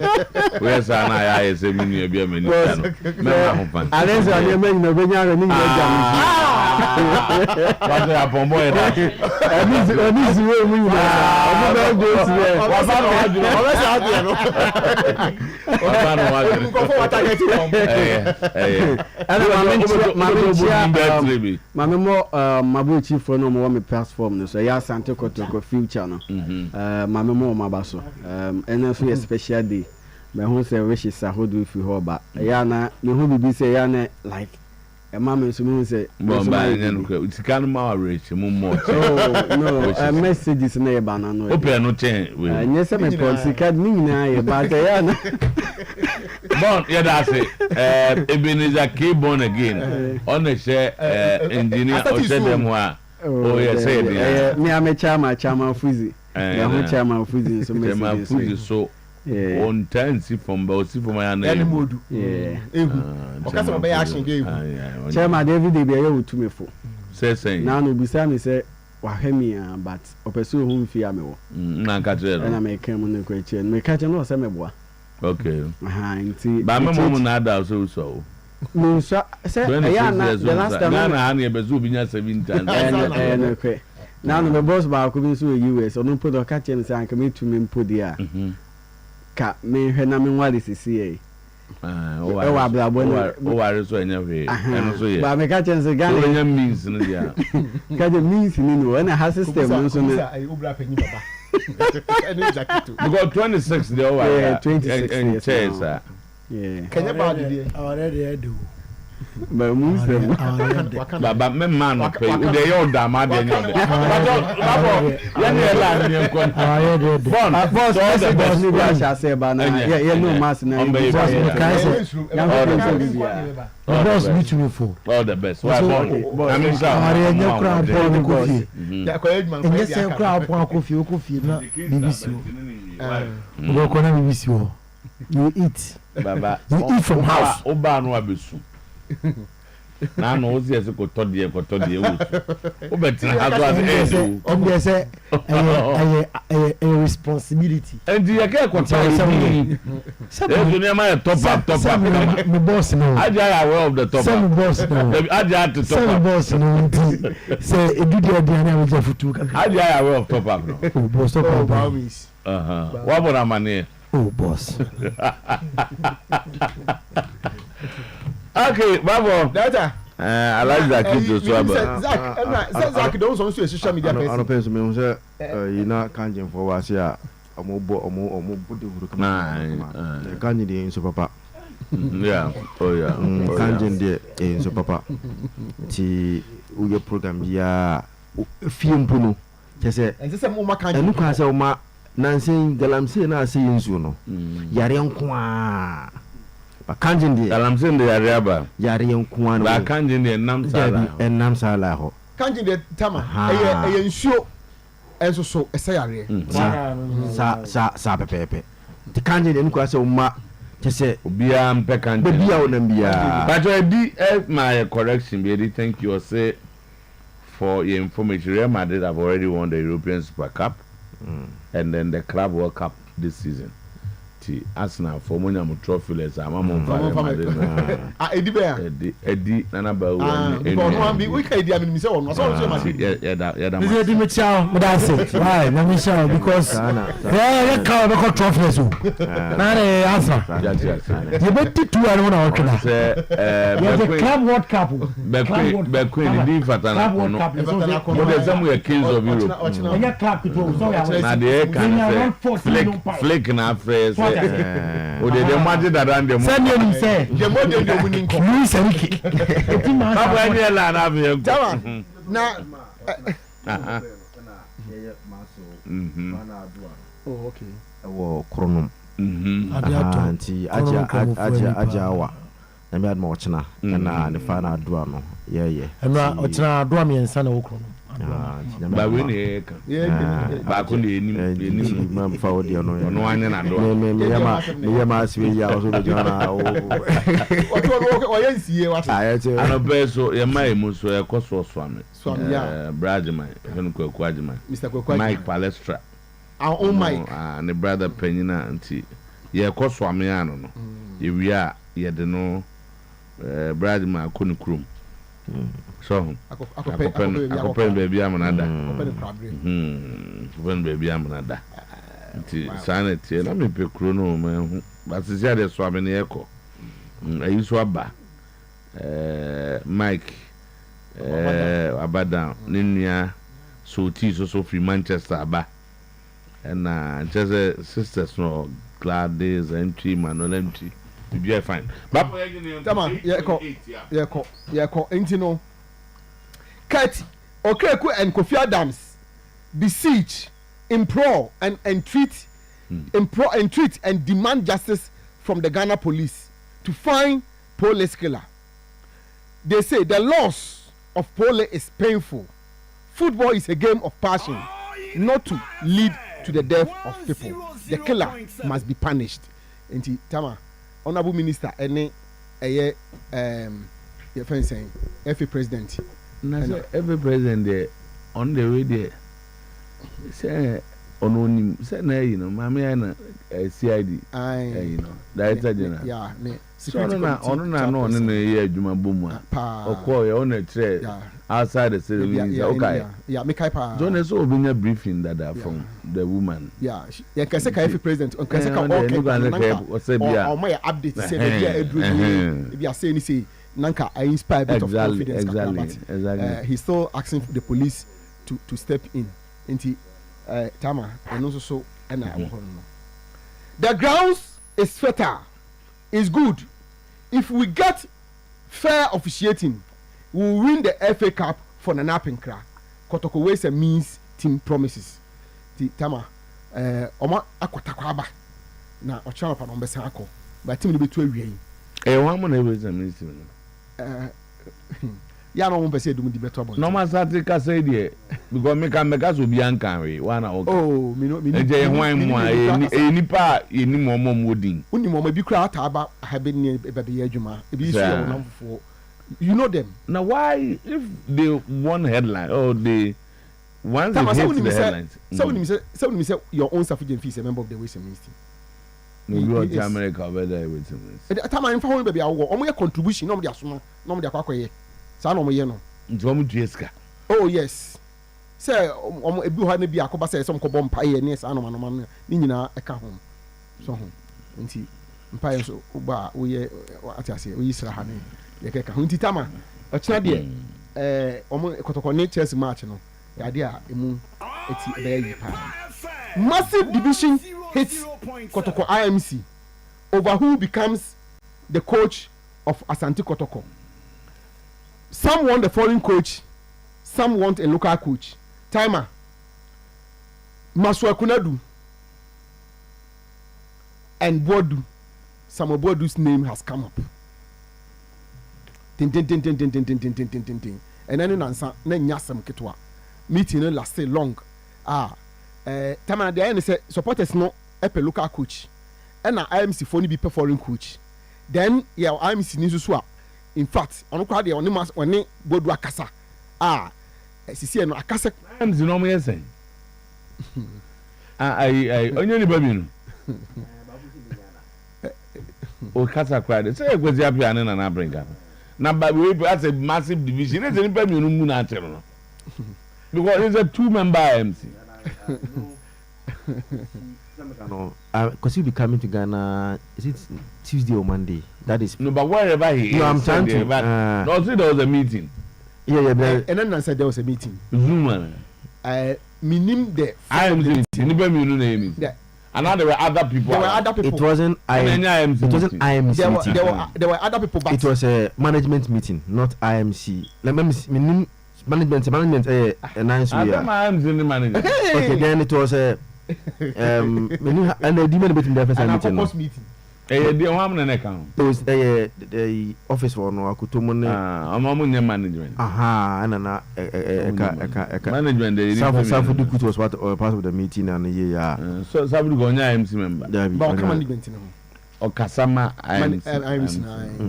And the time I know Kasama club. Friday no and then it was very interesting. Maswa the end there I say a shaky kakra babodu the end there mo bi anton twene mo bi anton bodu there mo bi anton twene the on person me say the on person convince supporters into accept bodu.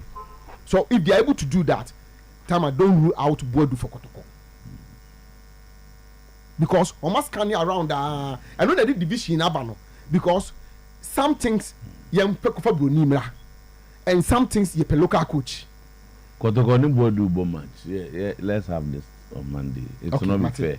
And fair to Chelsea at this time. They have a game tomorrow. Solo, but the discussion around the media and say our coaches and fair. I don't think it's Matthias. Other than that, previously Kotoko's position on Chelsea, like you know, was that it's a no-go area. Now, if the supporters are more issue with Bodua, any advisable to convince them to accept him? So I don't know who is listening. They are trying to get them to. He's always postponing of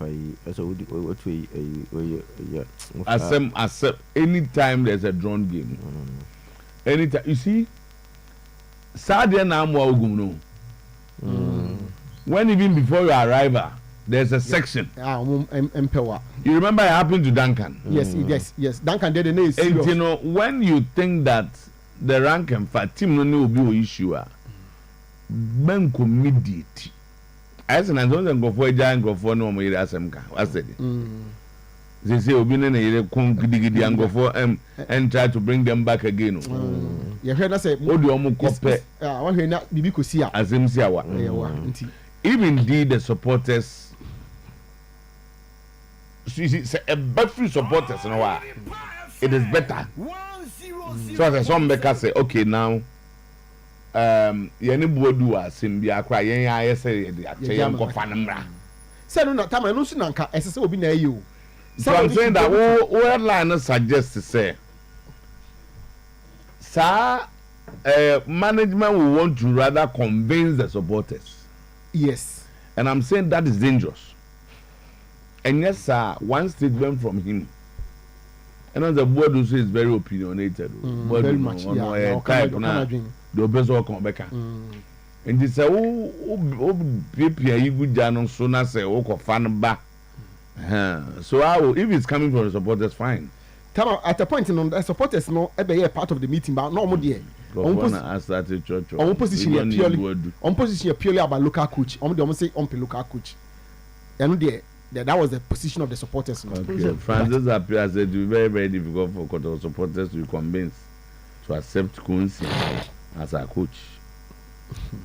You don't want to do. As at 3 weeks ago, Tamaka Mississippi, the position of the IMC was no.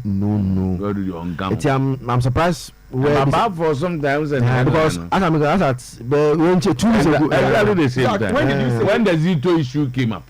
Yes, as the board, I don't say okay. As I said there one time, say there was an option of a foreigner. Yes, and another option of a local person coming. Okay, so if Zito is a director, you need somebody who will be ready to work under him. Yes, of course. And also one problem at the back. And the discussion then was that what do they no. As I mean, none was it to by you and just but when a danger man gives you his headlines, over challenge at your own because and Tina Ama Yitibino. And that's a Sam Renedier, not the name would do. Because what money she say. Because of the match Chelsea, and details na me wonyina no but when yes anka I will bring a bit more but I want to listen to the they are playing tomorrow. Now the discussion in the Kumasi media and say Bodu joining Kotoko on the basis of that let's be fair to them. All the other information I have or not okay. Now so follow up to be ready for I think if you say Monday Kaime because say now was there Robina Kai wait them say oh say me no so them in the headlines okay sir that my on count if you be me here no angle bia okay say kwa no a friend saying Zach I'm my angle bia I will have to use him okay and you know by Monday no me ne be kasa na why you kakra me so we say Kosiaka be Tuesday right Tuesday okay very well and you be develop a story no because I know who has been tasked to speak to Bodu and all that but we see him fatwa the better one no coach why dey Ghana has look I know who scan around and ninya na yedin the supporters have issues with him. It's not for us to analyze and find out. Are you not aware that Kotoko supporters anybody do enka in football all transfers matter. They think that and then they're memory Wakan Simbia he has disrespected Omutimu. For instance, Omufo say is a disrespect to their brand. Whether they are right or not, that's not a discussion. But when we say Nikasemu, some even think that privately, if you so free say the interviews or granting the idea no. That dan can on your coffee. Yeah. So I'm saying that a lot of things went in. Or by issues by. It was a frosty relationship. So if the coach coming is not accepted by all, and I'm saying Ogum had glimpses of that. On say now said don't happen, but there were few ones that they never forgave him for choir on him. And so and Nadia said the coach in Jumatian. I had to say some of you know Arsenal. But just go and tell them some of you know be their name. Or better World Cup and more Mukrana, they will not accept it. Yes. So those things now football is part of it. It's not like so I am or go to do be at them. The why am on them famacho. The why am on famacho. Them can't say infanto near or Kokotoko near the old piece of my own. Two will be infanto. To me, yeah, the supporters have their views. But I think that yeah, I disagree with them. And you young okay. Yes, of course, I also can rule out put you on the board, you know, or you have not to say other car or between a show.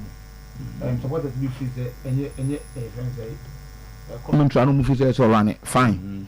But then if the management so need him, because there's no doubt that he's a good coach, the management so need him.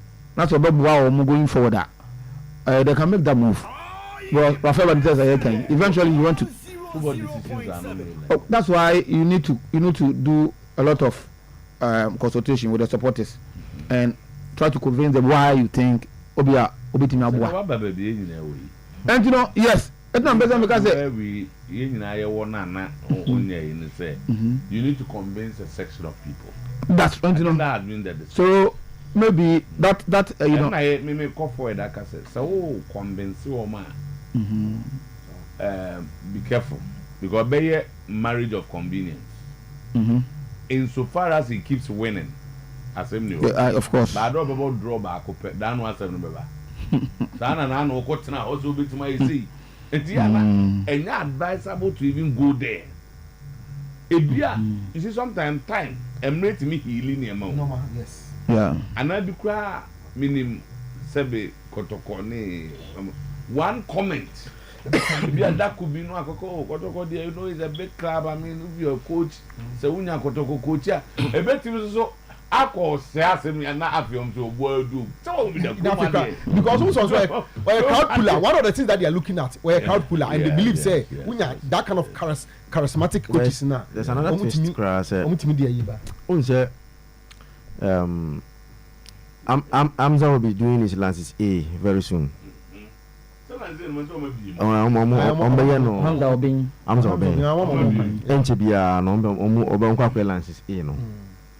And it looks like the technical director wants to that modern I don't know dreams, you know. Said Naga when a coach Domon now or guiding at not a trono or Citrono or guiding. It's that. Yeah, the coach or go here interview coach. Well, no dreams modern. No, it speaks very well when he's in interview. He has enough experience. You know, he wants to be there as the fatherly figure. Then guide him. He's on head coach. Yeah, he's virtually Ghana the lines in our head. But Hamza is a boy, no. Watch her. Now saying Hamza may be out, but because of eventually they have to even bring an worker as a technical director. Also, Hamza, for instance, Unya with no disrespect to clubs like Bia Bichim. Yeah, no good. Be Unya, sir, middle club, average. Moving up Premier Division sides, 1 or 2 seasons. At least no feel it though. There be a heat will beat Nedje like a crab and Kotoko, the heat is there. So on every day. And if that is the plan of any, then Zito is not going to be the technical. Zito becomes the head coach, and Hamza was assisting. He's a nice person, very good coach, but sometimes, yes, say. So be upfront so sinwa. Ninte su modu chen. No. That's how Benu say fine. That's very relevant. Debate room. And that's what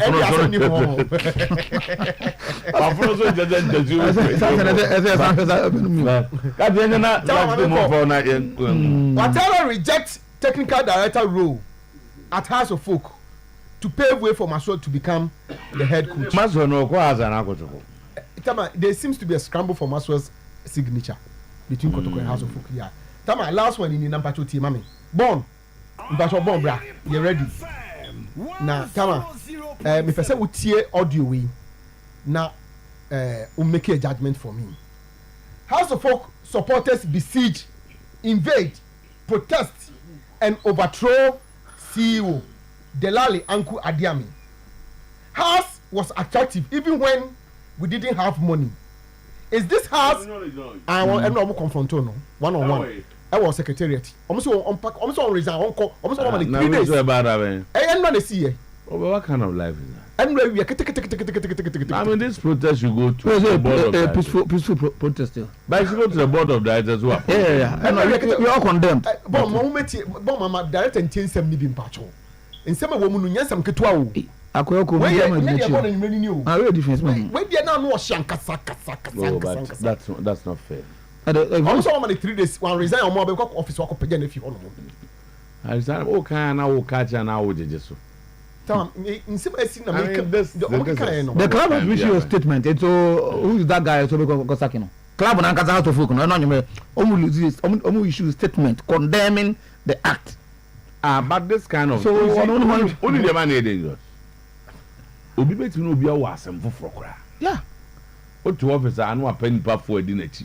No ma se ntade bi se nkopa. So that's exactly what is happening because the entire house of support because what this kind of behavior ni kwan say dey so.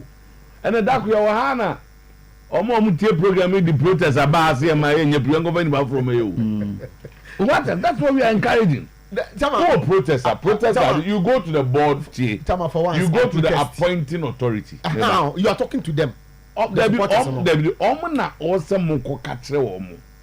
Se nipa na muna be di en yem ko nipa no se ane ma pi. Bafo don't target. This is a threat. One support 1 2 3 be no. Is that the team office on go to my police for chi omo nyina. Oh no ya ko mo se mo nya ko no mo pima na. Look at that. O se me nya ko men fro obi a men fro obi a nya ko. Men the munyin free TV. Boy, you go to take a class. Minty.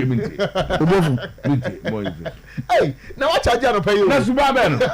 So be in office and now watch it TV at that. Ede. Omo go microphone di omati.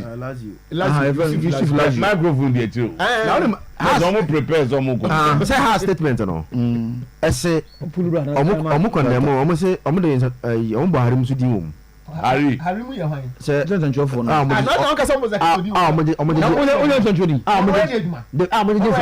some on na 70 mo na bejem sam so se akwale polo na on century for no go meeting je me go di course into menko nti mo se akwale ko di won no century for so okuto mu microphones Akwanbo sponsor of you. That's sorry about Koko. So wait, no, sir, I said yesterday the Lazio guy cannot just get up good and go there just like that. Obi na tanechi. Obi na IPP and say amuka pa. Says here no. E pamu a odi e bako bi da ko jiska.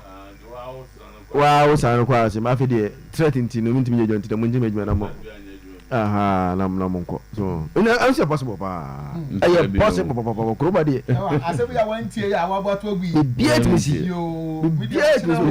Enema usually about nkofo liberties. Ono ankuno wan sorry ametna ha secretariat. E has for na engage no. Otina bruchi na mkofa mba. and CV or the bay you know I they gave it so Juma kakra when there ni CV ni ade or the bay in Senema Nkwe as you expect her. Now what is the crime of the CEO? On the Juna Park so on also top player and on to and on the Kukuchi and one heading towards we are not so that taking almost the NY almost say we are not has in this campuno now has attractive and they has will be bia ya fa CEO na that's no got there is a board tema who's and board tema almost say and you like am be ka no almost say ono no why am ye didi to gbatem na wa makwa ma odoteni can be manipulate no. Look at this. I said, well, also good to go. Look at this. When you have enough evidence that your CEO is being manipulated. I see what the 90 also what the 66 was a evidence and a back in 3 days time. Only 2 grams. That. But the club official statement, that's the most important aspect of it. Not the statement that I want to be mammy yet me a kind.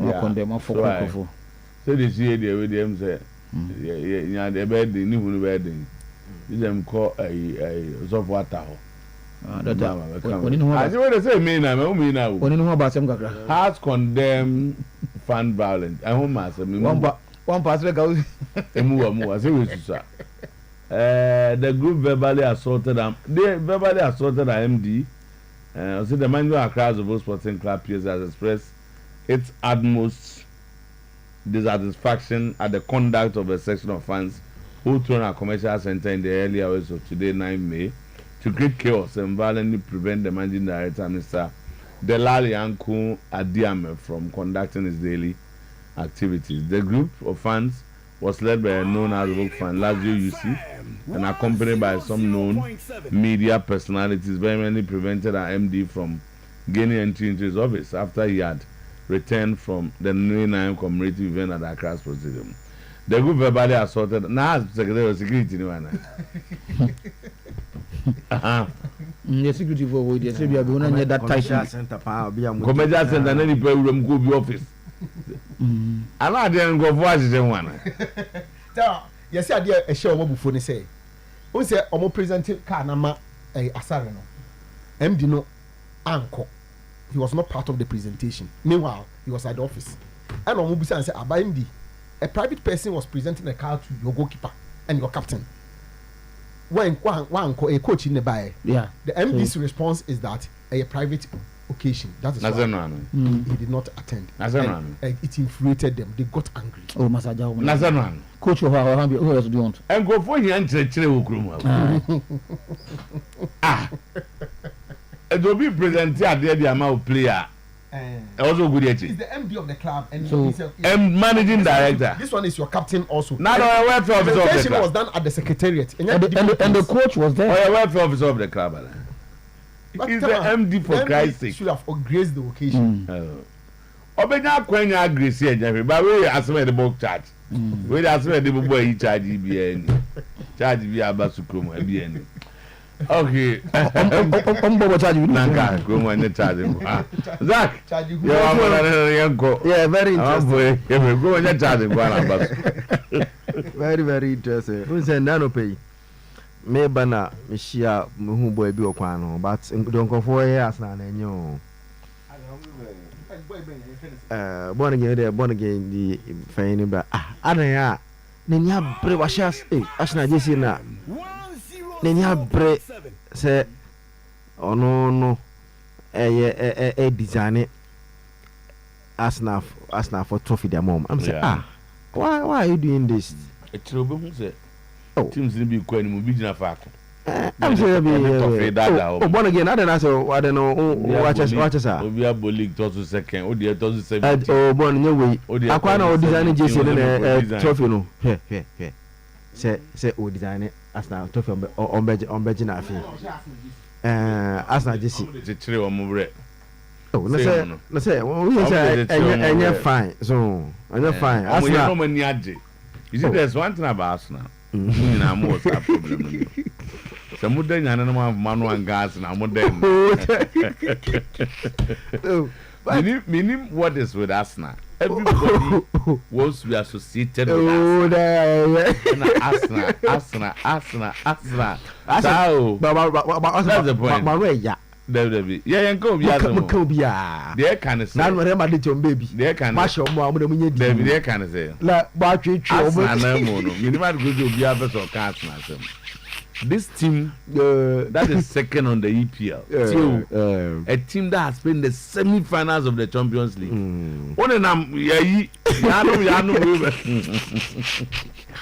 Oh, but Befa next young ship be a fine. Be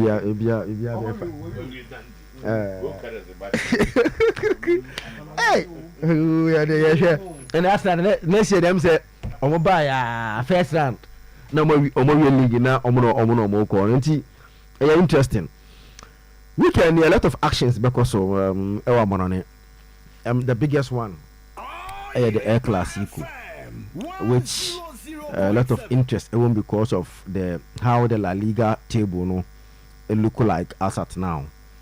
See idea advantage Barcelona leading with 4 points. And now watching the game no interest na course because whoever wins that game no any momentum, let me put it this way, any momentum because one Barca wins and the league is over for Buboko for Real Madrid because after Ochina match and about 3 games Barca wins Ochina now Oma open up 7 points gap between Omo and Real Madrid with 3 matches to go. And it's 3 matches, you know. What it then means, and it said Barcelona would need 1 win from their next 3 games on the ball. And Omo next 3 games in any they play Espanyol in the derby game. Omo now Barcelona or Espanyol away, Villarreal at home, then Bilbao away. And Real Madrid hopes ahead of this fixture. I made watching and they said so almost we points gap number 1. Then the last 3 matches, you know, Madrid so matches and never move. Just that they play at home to Mallorca. Then they travel to Sevilla. Sevilla this season are not performing, but one thing that won't be from is Sevilla at home against Madrid Biano a tough game. Even though Sevilla are not performing, Sevilla in their last 1, 2, 3, 4, 5, 6, 7, 8 games at home, and against teams better Sevilla above Leganes, Alaves, Atletico Madrid, Bilbao, Mallorca, Barcelona, Espanyol, Valencia. And see if Oko a run of these games 9 home matches now we need be at home. Oyerepa Ubenya a lot of confidence. You can also go and beat Sevilla, and so ewo sa game ma a bit koso for Real Madrid all their hopes and they say we beat Barcelona and made more watching then advantage us because Omoka calculation 1 Espanyol yes a derby game and you know how Espanyol in the recent years have disturbed Barcelona when Omono Mushia a derby in Tenerife. They have a game against high flying Villarreal who are also fighting for European sport.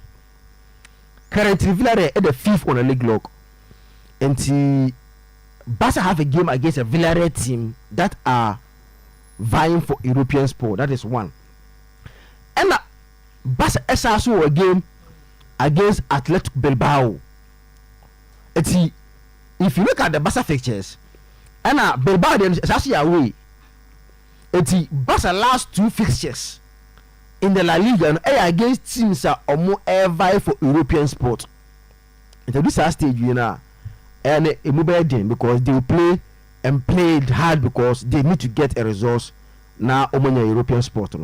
If you look at the fixtures now, your comparison, relatively, Madrid may have relatively easier last 3 fixtures as compared to Barcelona. Why? They play at home to Mallorca. They go to a struggling Sevilla. Now Omabo last game at home to another struggling Real Sociedad. And if you pick these Real Madrid fixtures, then you compare it to Barcelona, a derby against Espanyol, Villarreal, Bilbao, who are the last two are vying for European sport. One thing is very clear, say, it makes the Barcelona last 3 fixtures more difficult than what Real Madrid will play. And the game, the importance echoes because since whoever wins that game gets the momentum. Barca wins and the La Liga is over for Real Madrid. Real Madrid wins 1 point difference. Then the last 3 features come into play because if Real Madrid wins against Barcelona, the last 3 features then the story becomes a bit different altogether from what we've seen. The last time Real Madrid course Stadium 1 was last season, first round. Luis Campini. Real Madrid 1-1. That was that game. Jude Bellingham last goal. Yes. Jude Bellingham. Barca scored first through Iko Gundogan. And Jude Bellingham. Etika was also last minute goal game coach 1. If you are Real Madrid, you will have a lot of the confidence will be there. Say at that venue. Last season you won there, which you can also do it. Mathieu Hansi Flick, who is saying psychologically, physically, mentally, the boys are ready for the game. They see now no Omotimia Saki boys now a few mumua ready to face the Real Madrid tax.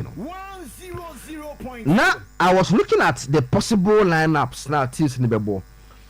Now my interest was with the Real Madrid team, because honor assembly this season one area Barcelona their punish Real Madrid how they've dominated the ball, especially our midfield on Ancelotti goes with stars in Yabo and Jude Bellingham obo, Rodrigo obo, Vinicius obo, and Mbappe able. And starting these 4 players, it limits the team and team balance.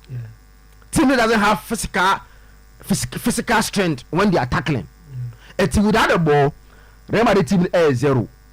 The only strength of one is ball and about to Americano Moko. It's time beyond there is a pressure on Real Madrid. Barca keeps the ball more, and the more ball who keep the ball, then there is a high rate chance of beating them. Beating us go. Recently, Rodrigo last 2 games in the coaching starting. And he a muffle of Jude Bellingham, Ceballos, Valverde, and Adagula. Now Adagula, you see, if you pick Adagula, yes, or a different player from Lamine Yamal. Yamal is a typical winger, but Adagula is a midfielder number 10 star B. And he controls game. He's able to determine ball where they kwa. I'm also the game. On my team no a lot of balance. No, he's a one or energy. He tackles. And all the ball man and so on ball no bopa. Oh yeah. Inse work as a look a moderate more prime. Also moderate more prime time no. Sabi your deskins, Sana Adagulati. It on born a different from Lamine Yamal. But this boy, why Carlo and Swat so this stage we Mekai say in the course of the season, nobody can be chance to say on the boy born of bottom boys in Mibri and Mekai. Real Madrid team no, they needed someone who in a difficult moment make me at a ball. Now we ball or the Mbappe, most of that Real Madrid boys players now Ancelotti airline on them. They will not pass that ball to Mbappe. He dominates game by controlling the tempo of the game at any point in time. The age and the kind of maturity about any ball.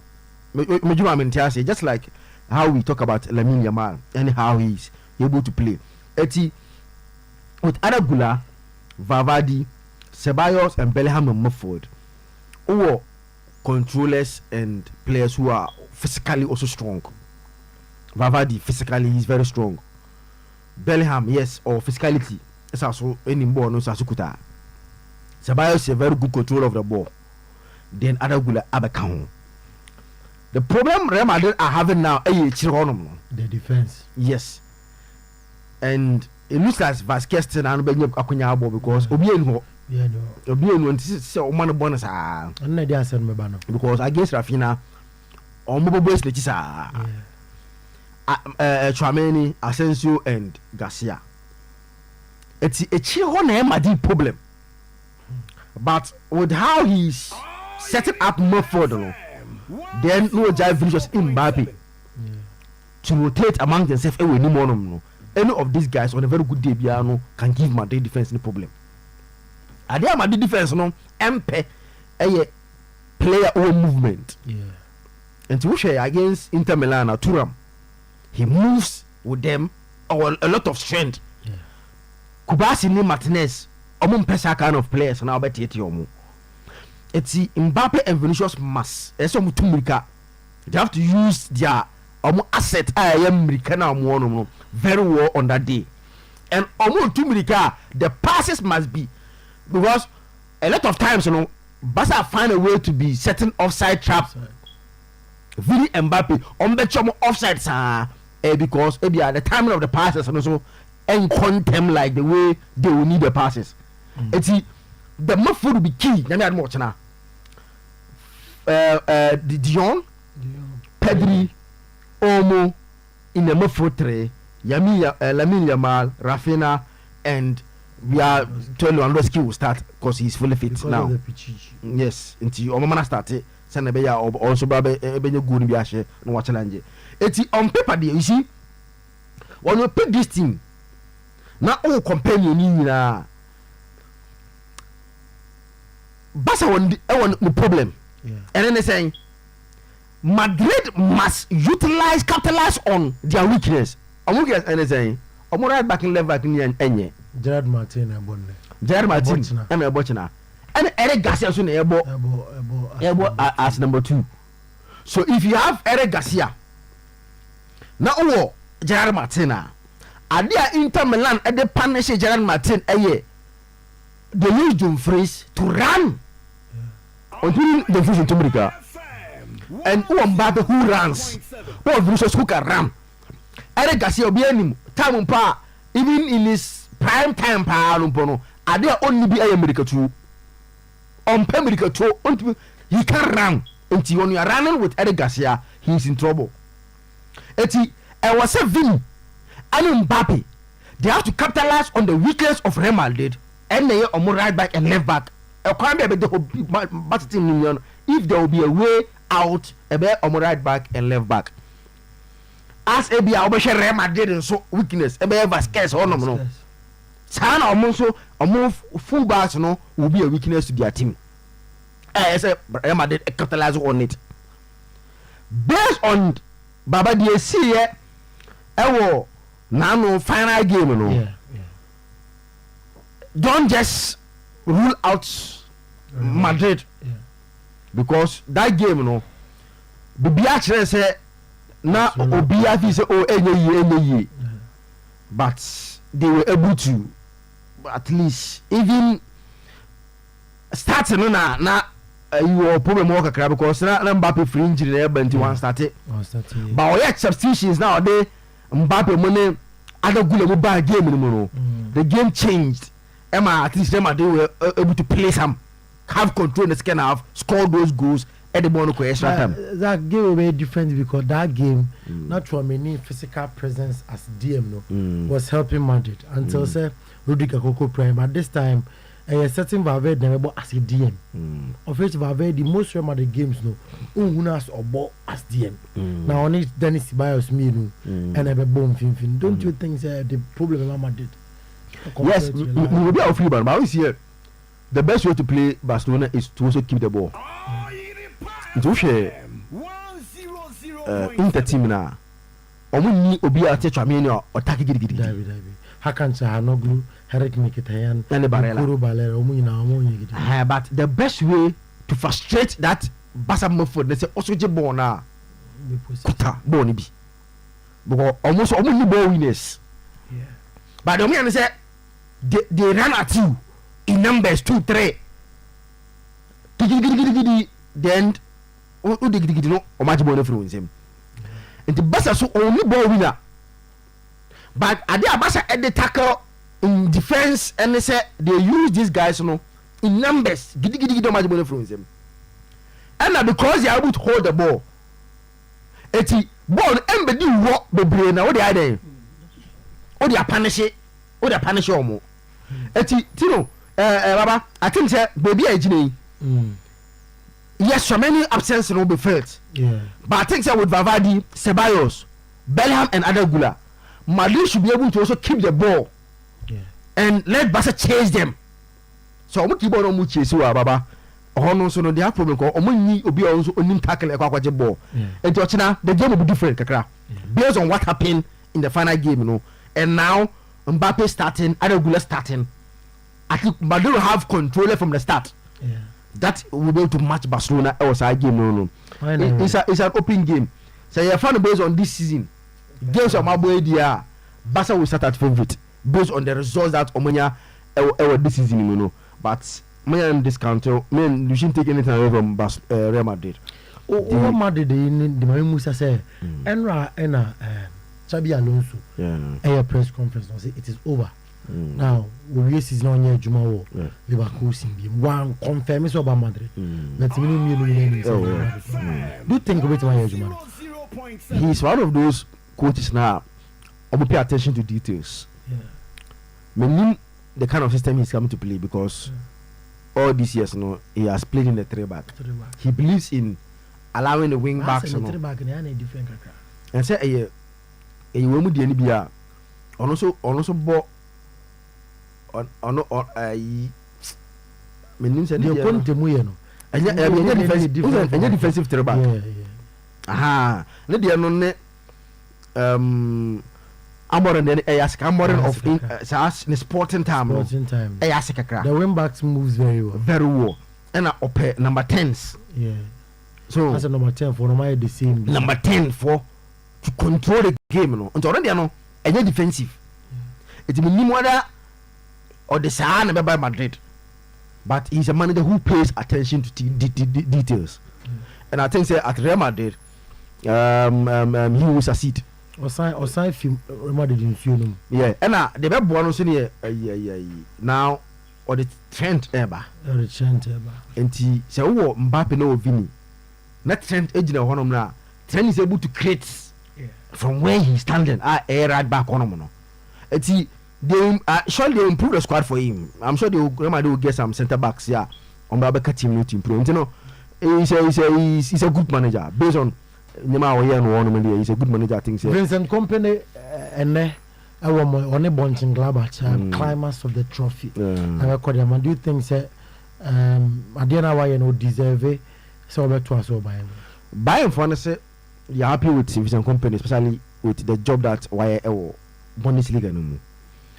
They only accept they need some small pushing or Europe. But I'm going quarter final. They lost at home and I'm going to draw with Italy. And I was listening to the big man interview and say they are very happy with him in the Bundesliga. And the thing say with small pushing addition B in terms of how more airborne on going forward, he can go far with them. And Baba, look at him from week 3. Ladies are in there. The highest John Henix, who achieved I think 12 or 13. 22. And Oda first from day one. the last day. That is the highest Madrid Bayern has achieved. And for him to be first from that day up to now, it's a big achievement for Vision Company. I think so. Me captain before what's if Florian Wirtz to Bayern Munich? And more Guinea baby because our Jamal Musiala as number 10, Florian Wirtz as number 10. What they know what I say Bayern no. They always believe that the best players in Germany must play for Bayern Munich. Then once out of many most about could be no people maybe a cruise no come Madrid. But it was no so but most of their best players in Ghana must play for Bayern Munich. Now wait you know who say Adidas boy. Yeah. Adidas sponsor Bayern Munich. Now Bayern are trying to convince Adidas sponsor Mumbre because cannot no boy there. Come and help her because he's your product. Oba Bayern. Yenya income boom because Oba Bayern na. Eba boy emi this is a business idea.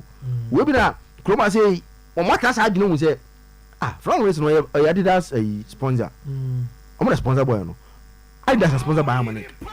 So getting Florian Wirtz to be the face of Bayern Munich team would profit Adidas. Yes, you are just on the free player. More profit from it because it will increase your sales. And so, they can find a way to play them. They can find a way. Say, Musiala no, it's from the left, cut in. And on one race, also both from the wings left, no cut in. They are trying to build a team. Team will be there for Liverpool. Because now, one thing they think they know. Company have done the good job done, but Europe no, and there's a more team looking at to get the quality that can be able to fight for European trophies. So, you know, yes, it will be a but it's a very good business to get Florian Wirtz for Bayern Munich and Vision Company. I know teams may be happen, but sad German for no so buying your bamusi na so na papa craft favor so mo ba nti omo de enye bamusi ya na omo. All right, Zach Medase what about you? Captain Akwaba sir BVI fine okay no me nyeso se na wonya nka me ma ti ma ba ne de ana o an so bia na wo nya nya dum na nyeso se na wonya nka me ma. Oh, and I'm saying no, yeah, no. Me say no, yeah, no, nya, coming back. Okay, me carry out was so.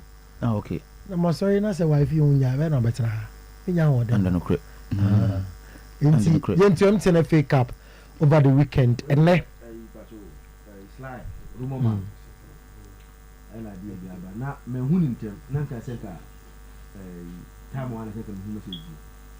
Na o say say a video na has support na time ya ma on people team and I say I don't fair to them the viewers because say and can more already has condemnation no like has letter no because in reaction to Abranten no they want to know why has are condemning the Abranten no no room on person ko TV TV okay nti menim say some member bona emotia because me say ensare ya nya first because program bi na esi a video ho a ya kan wasema o mate ba de omunya nti asema Abranten aka but you really ask for let now mo condemn act no without not letting them know what really happened nti sia le no nti rumor at best nti rumor I think say same hold sia na omuntie na okay me da sinti weekend e watakwa TNA Stadium Golden Kicks ene atram divisa ebebo ene semi final one no chna Asante Kotoko ene Brekum Chelsea abo semi final 2 captain two teams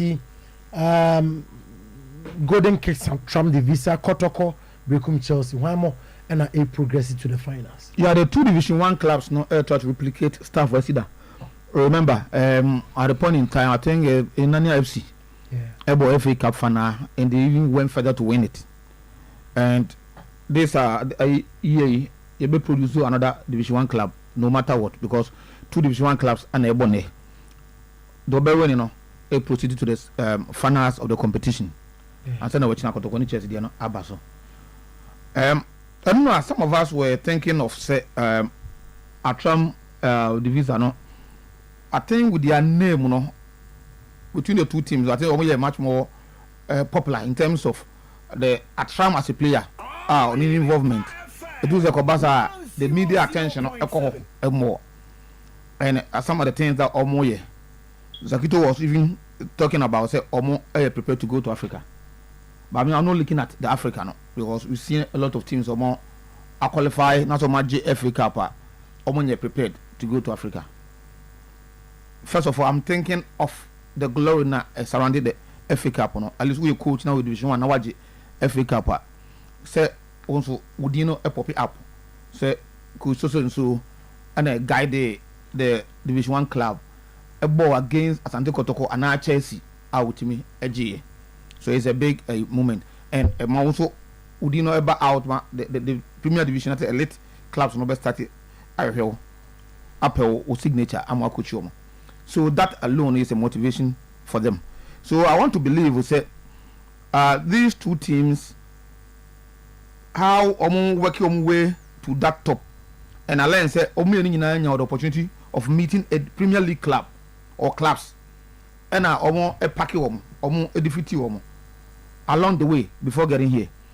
So the two teams are poised. And now Obi a lot of good to send us the golden cakes for them. How they've been able to tame or how they've been able to contain Acheampong and because of Acheampong popularity and that what we've been hearing about the team, you know, we thought they are just there. You know, they are going to be declared winners on the field. They only need to appear at the TNA Park against Golden Cakes. Then they will be declared the winners. But it's not like that because in the league, our mobile, according to Yenipana was sending information about you know, back to back, home and away, and on my share Acheampong for you. So Golden Cakes for them also have their own way. Also, a manager will be doing something way. The competition, you know, different. But Baba, one off game, any different from playing a league. Yeah. Our preparation will be going to a one off game, and then a woman, the mentality of the team. Yeah, entirely different from the league, no. But who can really now? Who need the dominance of Golden Cakes and film? So a tight game over here. Obia want to make a history. Obia person who say on also at least they've come of age, given the opportunity to about Premier League maybe. And the game we know a game are too close to call. After hearing that from Golden Cakes, any of dominant over Acheampong division, no. Yeah. Ama na me prediction how I see that game say be no assistant. All of a sudden. Acheampong so irrespective of the league, you know, the modern bonding exceptional, no. The quarterfinals or penalties or in the semi-final, again Golden Cakes. Or person or Cromo Asas and Rana or Mood Cromo. But so the kind of quarter inches with him. The kind of quarter inches with him. The fact that could do Takwa a week to the match and just over for winning. I know one of almost social responsibilities that they want to do.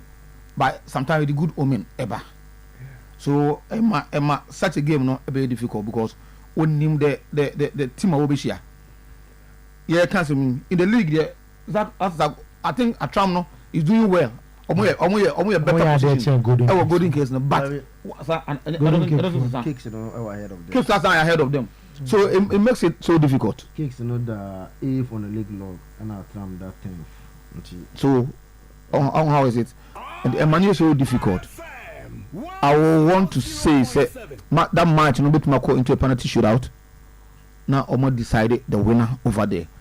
Okay. I want to say that we also say a two different ball game, the league and the FA Cup, and the two teams are winning more. May always have a belief that we are one coach now. We team share one was show, second was show. Who share in such competition? Now you need to have a strategy. Okay. The reason why I'm paid, they say no. he will not allow you to ride over him. Sir, not or how for a batch in some motion. Anybody do who say over 10 the scale. No, that bay. I'm saying, that bay. He said, Morino beam, that beam. Make the cancer, make the prime, make the prime, you say Morino. The prime, you say Morino will not sit down for Barcelona to be beating him in and out, and that's all we can let you know. Oba Real almost in the 5. Or share the 5. The next game we share Barcelona. Or share twice over 3 times. That's not true. Barcelona was that is not true. Barcelona Boom Madrid back. That is not true. Or share first now. Opening the next game. Obuko Mastaya against Valencia in a Copa del Rey. But that could bear me out. 1-0 the scoreline was. Cristiano Ronaldo shared that goal. That was after 5-0 in the league on board draw.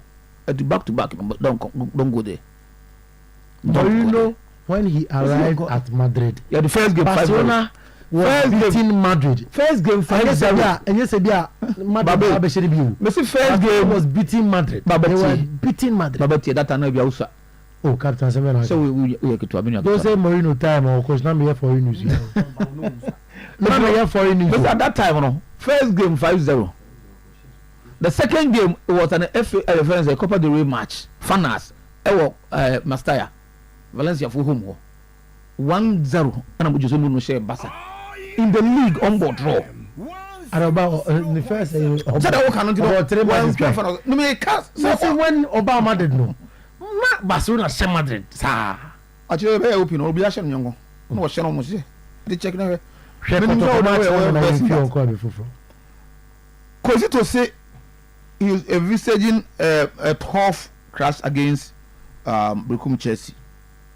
But I think I was at the stadium with you. Baba Yara was saying, "Tell Brooklyn Chelsea no kotoko boy, you know." Now you were running commentary, and we would say how difficult it was for Asante Kotoko to beat Chelsea. It was a game, not Chelsea team, no, very very strong. Almost every department of the game, no more match Asante Kotoko boot for boot. But for the Kotoko, no, the characters Asante Kotoko, and they prevail on the day. And Kotoko nya that one goal, no. Asante Kotoko the winning. After that, a lot of complaints, a lot of disappointment on the faces of Chelsea players and even their coach, Samuel Bodu. Over there, and say they will have a game with Asante Kotoko in the FA Cup, and a better game. Almost free say it will be a revenge for them. Osai Nyokun, I know Chelsea Omodo Mano Kaino, no my. But me can't say a game at any point in time. At any point in time, it may be difficult for Asante Kotoko. So, Kwezi to Asema all cano. It is true. So, a game that Kotoko must prepare and prepare well. And I because I may help you say what Kwezi to buy, Kotoko and a match assassin in terms of mentality of going to the game. After nations after the game, they were throwing their hands in the square. You clearly see, say, over. Ekobasa is affect the players, cycle and everything. But a new coach comes and tells them, no, all is not over. I will give it a go. 18 matches. I want to win all the 18 matches. Maybe he does not need to win all the 18 matches to even win the league. But that was the message of the man. A new coach comes and see the players. No, we heard the players they call more fast and anti-crab. We call them that's what a year. And no, we need to change that mentality. We need to bring them back. Now you might league table the Chiromo near the FA Cup. Chiromo say, "Oh, it's not lost." Bibium. It just started, you know. Makan as to say of the coach teams are no more pray for league trophy. No, the first 2 matches are born. Wajib points so many. The why are they crying a pay, but I don't think it will be a match. No, wajib points so many. Only 2 game. While winning back on, abo draw back on. I'm on 4 points. That is how a nay Asante Kotoko a free say. Oh, it's not that no make us not bad for free say as a Kotoko. I concentrate on one. Maybe the FA Cup and forget about the because no. Kotoko that enough experience. They've seen that situation so many times. Of course, in their club, you saw win double win once under a lot of Okunti's administration. But they've seen a lot of this. He say, "Oh, FA Cup." Now he wants to win the FA Cup at the same time. He wants to win the league. I don't know. Ama Asante Kotoko, almost free say a route to go to Africa no. The FA Cup no. In such games, almost experience a lot. They've won the FA Cup no. The good thing the two coaches knows that airborne. Almost so Ajida. Bodu I think twice. Zito Aji in the it you know more experience wise in everything. But in fact club to club there Asante Kotoko vast experience when it comes to this competition. So you expect Asante Kotoko to go into this game with all the seriousness it deserves. A game Baba, but the league match you know when that's all man say attention now. A difficult game. A draw in the 90 minutes now, something to rule out. The game could go either side.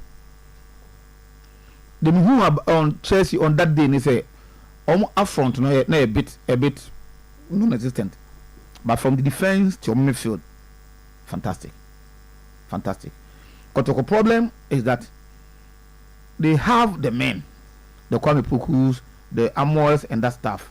But almost now the problem all has to focus the last young boy anything to go by almost wasteful.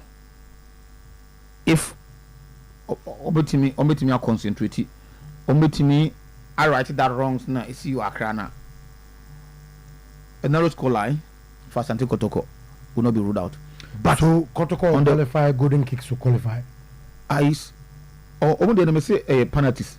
On the better side. Me choose be new the better side. So Kotoko will qualify. So I see Asante Kotoko a slight edge with their experience in this competition. Slight edge over Chelsea. Okay. But it will go in either way. May I say, Bafo, you're trying to down how to folk say supporters coin this so say MD cry no money in Juma. MTN FA Cup and then it's now. No, why are you doing that? Why? I said you are the MD, right? Our match between nations. You told the public that you don't know the reason why we went there to play, right? You don't attend to our meetings. Akambi is doing everything in Accra. Akambi, don't make us. We are not here. Don't make us. Please, don't make us. We are not here to attack you. MD, you are not working today. Go back home. You are not. Enough is enough. You can't protect Tobe. You can't protect Tobe. We are here to protect Tobe. You are the reason why everybody is insulting Tobe. You are the reason why everybody is insulting Tobe. You see, I have 30 cases to lodge against you. I'll give it to the media for them to post. You get it? You are incompetent. I'm telling you. You are incompetent. You just have to leave this club. We give you 3 days for you to resign. Resign under 3 days. 3 days is too much. 2 days. What is it? One kasa the muye team na emufe. The muye team no emufe. Under your leadership, everything is misorganized. Why? No, you can't handle this team. I'm telling you the fact. Because the team is bigger than you. You are here and I can't be I control you anyhow. I can't be I control you anyhow. See, where were you? You were here 3 days ago. You were here. 3 days ago, we were here. When the time that we were about to present the card to Benjamin Sari, where were you? As an MD, you were here. It was a private individual. Private care. Private as of you. That's why you came here. I came here because of you. No. Wait. I know Accra has to full fans and almost say Omoma MD and co-office in Conquerjuma. Bravo. Baba, like I said in our promise, this act is condemnable. Yeah. And you cry first one. Yeah. The MD has been employed by the company House of Folk and the entity House of Folk. Say ukose o mani nya adwuma on pakere no manko fia. An attack on his person and his work. Nata mebusa say security phone ni hwana. What I wanted to hear this morning is saying Kanope. This gentleman has been picked up. Yeah. But House of Folk only will have to issue a statement, and that is it.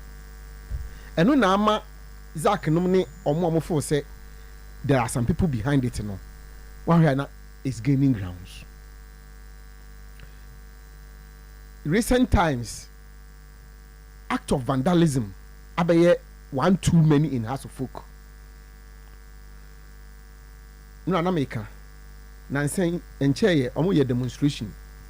The supporters are demonstration bear twice or so or thrice. But they held hostage board members, deflated their car tires. This is not the way you resolve issues. Now say vandalism no metroism no it take prominence in the club. House of Folk doesn't deserve that. It's a corporate institution or entity. Or better say, or didn't have better other corporate bodies are. Mano, Sikano de Aboni Hombra. No serious corporate entity beyond or better say, or don't go about a queer de Biana and Kofo and Kofo Kuntoka. Enti, young country or Moyanom to Sana, Monoya Sanoman supporters no name, I didn't say. This is not the way to go. Club no, it was structures. There are board, there is an executive board chairman, there is an administrative arm headed by Delali Anko Adiami. There are other people in there. Supporters Nakasasono. They are supposed to have leadership, even though for commercial center or securities. No. Oh, say security in there, these guys who overpower them. Oh yeah, it's true. I say, my baby, securities now on here. Proper train securities. Well, how companies the securities. Well, me was here, but for me who the way they overpower them. And now say we try a better turning to scaffold when we about hosono. Now for or more amassing numbers. All this no any good for the image and brand of House of Folk. The House of Folk brand, the House of Folk image doesn't deserve this. Because a band say yeah, they be no it throw the club's name into the mud. Baba, the inaugural CAF Super League, you know. Yeah. The CAF tinkered of having a club from Ghana. Yeah, and it was House of Folk. And it was House of Folk because a normal CAF Eddie Guaco we say, oh, person we part of it as a wobi no. It has to pay a wobi. Apart from stadium or more personal one no. Any other thing Biano has not it me provided. And think at least House of Folk will have been 1 million richer. The other because the fact that you were choosing to be part of the competition, you know, straight away near 1 million suffer prepared. And you can imagine club like House of Folk. Now 1 million not drop into the kitty. And yet some kitwa cry. But demonstration now you know. My calf sit there be solve issues because you will not be part of the brand now and as a product now you know. So no to be ya palma for what I'm told oni what I share no crano or discuss Emma. I think what are interviews crowd and discussion with the media supporters no and any media no crano one mention sa aspect no eda. Enti the BR House of Folk supporters want to use protest violence to resolve issues. Yenye sa Mimitia House of Folk supporters front is not there, it's non-existent. And Timin can send confirm. But there are people in House of Folk ye. Anka ebia they could have gone to them. Anya hwe kra no ye nyina nim se nia ibonte de okasa obi atie. Enti se to we ho no muntimi nkwa omko nya ibo nte ronko nana wada roma nya ehunu de yete akire de nanso ehunu se emwa baba gentleman make his statement bi or say has brand na sika nimu mpo no na attractive. I think that statement is true. Yeah, just training. She said information I picking say even training kits, at these things are the work of the management, the administrative, especially the money, the managing director, to make sure say the club is well kitted, well branded. Say as a support for no science from Babe say way ya. I don't know what can Obo for the don't tell can be no because if the MD is failing to work, then they will have to step in. Somebody will have to step in. As a folks situation, I ask someone yawo. What can now we are a bit emotional because a club has a folk training case at it. Say well club Sikanina because a majority shareholder of what the BR will be to make the club. So what is the issue? You don't know. Won't me who baba? Won't me who because didn't come on now. There be somebody's pointing an accusing finger at somebody. There be in house of folk. Obi a bibi. Somebody will have to shoulder responsibilities. Somebody will have to sit up and say no. How in the year first war? No more set bench because the Akika quality I embarrassing no. If anybody is considering say or associating with House of Folk, say they see no in Bakon, take a second look at it. Of course. Like joke. I say Nipa Kakrebi, I say Nyeri, but an MD of a club like House of Folk or office, individual says, Kofi Maunya Juma. I think you heard it. Yeah. Kofi Maunya Juma. You are incompetent. Can anybody do that? CEO of a club. Time no call. I'm shempting a fake up on account. It's becoming bad. And when I me yes Pimone, House of Folk doesn't have an NCC leadership. Our best steer the affairs of the supporters. FA Cup on the and then Golden Cakes at Sham Divisa. Yeah. I want to see a good game and I believe they will sell a good game. Because such games, they promote competitions now. Say, bona a fair, and I understand it to be on TV. So, bona say a fair. Now, man for Hebia. That I don't know. What so, bona a fair. Now, I'm from Hebin who's game near far. And who ya corner, Kofobe person on Bediachri. And I want to entreat these two clubs a trophies so sika kakra da so megitum ba mo magro nye fenso so for omo ankasa no competition ni their own football no they need to find a way to sell a good game because I saw megitum say football apart from the economic aspect it's number one the first thing is about entertainment. If the game entertain people, look, people pay so much for entertainment too. Okay, more for now. Your my first server, boys supporters in your sea form. Yes. Omo ko sea form so mo ko fi o. E se ba on. Ama foko didi, ama foko trebi. Omo ko trebi. So atiase. Omo ko jo. No oba no wo say kakra na akom no no de abeto nwuma de abecharge saa na ya wie.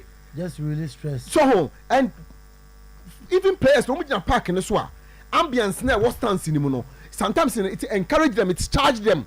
No more so the best out of them. But into football, no, and no matter can when be a contribute for the good of the game. Team, I want to entreat these two teams. They should sell a good game. Omunye do beti mi bia say bono mkwako bono. Enko say yako peka pa jina tinko sa na yapon. Baba, officiating officials ni yesre wo mo. Omo muane protected there. Sporting integrity of the game, the sanctity of the game, the image of the game. They should be at their best. Mom ko di ma obia. Nipa na wa jini sika kra di ma no. Di ni ye want me ya hwe. Na mun di o say be di ball ni be wie no. Na ye obia kasa we the referee na ya ade. Of course, it's a human institution. There are mistakes here and there, but say referee mistake aye nyetum so we there is an error nya bo apaye. Enti omo nkoye adwuma no ma adwuma no ho nya den en anya akono Kotoko you can say Chelsea there the FA Cup final and possibly the FA Cup trophy is at before them. Omo enu nyina obi abepese obewini. At a point na make say Chelsea shed down Pepe Paba nkomo edidi ko bekum no. Baba Chelsea for na mi ni pa. Mo bia eni agro. Chelsea are not only looking at winning the FA Cup, but omo gidi say omo timi G FA Cup na. Ebe prepare omo in terms of packaging their players for the market. Enti anybody about say the Chelsea, the investor today in Chelsea, no, a businessman. Yeah. I don't know the sika shadi mo ope returns. Enti anybody or hold nti mo bia am for Chelsea ni agro. But I want to believe Kotoko want to win. Come on, me did no. O ma ye no ma tutu na ma ye no ma. On fu say say a team more team ye. Okay, therefore. Enti two teams no be make a good game. Let us say, but for Zach, MTN FA Cup, Kotoko, Bekum Chelsea, and the Division 1 teams, Golden Cakes, and Atram Divisa. We expecting answer the teams will sell us a very good games. Starting from today, Atram Divisa and Golden Cakes. Send the information about Golden Cakes Acheampong home and away this season. Atram Divisa. And so far Liga no or more 1 point better than Atran Visa. And see we actually say form they are going kiss for winning. And also more experienced players who Zakara Mumuni. Yes, oh no. Then Amuzu also experience above Premier League in Bida. Oh, and I say Opo Greek man in some for that trend no. Also, somebody had to fulfill. Golden Cakes only has film no. Only you film. And you know, they are a very a young mixture of young and experienced players. It is team do say stage you now. And we are Biana, you can count on the experience of Zakara Mumuni, Gripman, and the other guys, and they say they can live up to expectation and push the young guys up to get what they want. And you know, but based on experience wise, and then I'll tip Golden Cakes for now because I think say even though League won one cup game and yet pay, even though Mashe Atran Visa home and away in the league, but we a cup game, just one off game. Maybe at me see, but me will be a bit bad different. Apparently, no you from. Until I need different from a normal league gamer or overball. But since ye the near show mo. Show mo nti asma de beka the omaye and the omaye and say kicks and show mo home away this season and they are performing better than them on the league log. And you know we'll use that and give Golden Cakes advantage. But I don't think to say BBN means as I said a cup game that anything can happen. For Kotoko Karim you don't know say he will be forgiven. And one you are not careful now BBC na as in papa take out and want to because now so best papa league in the forgiving. But truth is that Zito knows, I'm sure say by now baby will be out say he will not be forgiven because the fast and function that if one JFA Cup and Fama Kotoko league in the almost say when you know say no until they will be any problem. But where the other why any because or semi-final could do semi-final. But win just 2 games, not the trophy in the and he should be able to get the team at a very at their best against Chelsea. Now no 1-0 oh Babera mu edin pa ansana sa boy no boy na agility. A boss are short now or the share. And I was monitoring Chelsea for no, I'm free become 11. And I don't know when you be on free become. And so now I'm monitor movement pa 11 free become. And I'm could do because me communication be around 5 for them no. It is just between 4-5 for them could do takwa no. And I'm could do. That is how Modu takwa. Modu takwa. and I know Kotoko also in Tokwa. They say Omo Kotakwa, say Oyana Western region for no. Oh, quite on fast do miracle. Now I know said in Tokwa because only Monta Mosaka Academy Shadi and Thompson so much Tokwa. The two teams are all by now are in Tokwa. Or more prepare for watching a game. Samba contribute. Man shed and share squad was to those who are Mutuquano, just as none you say no.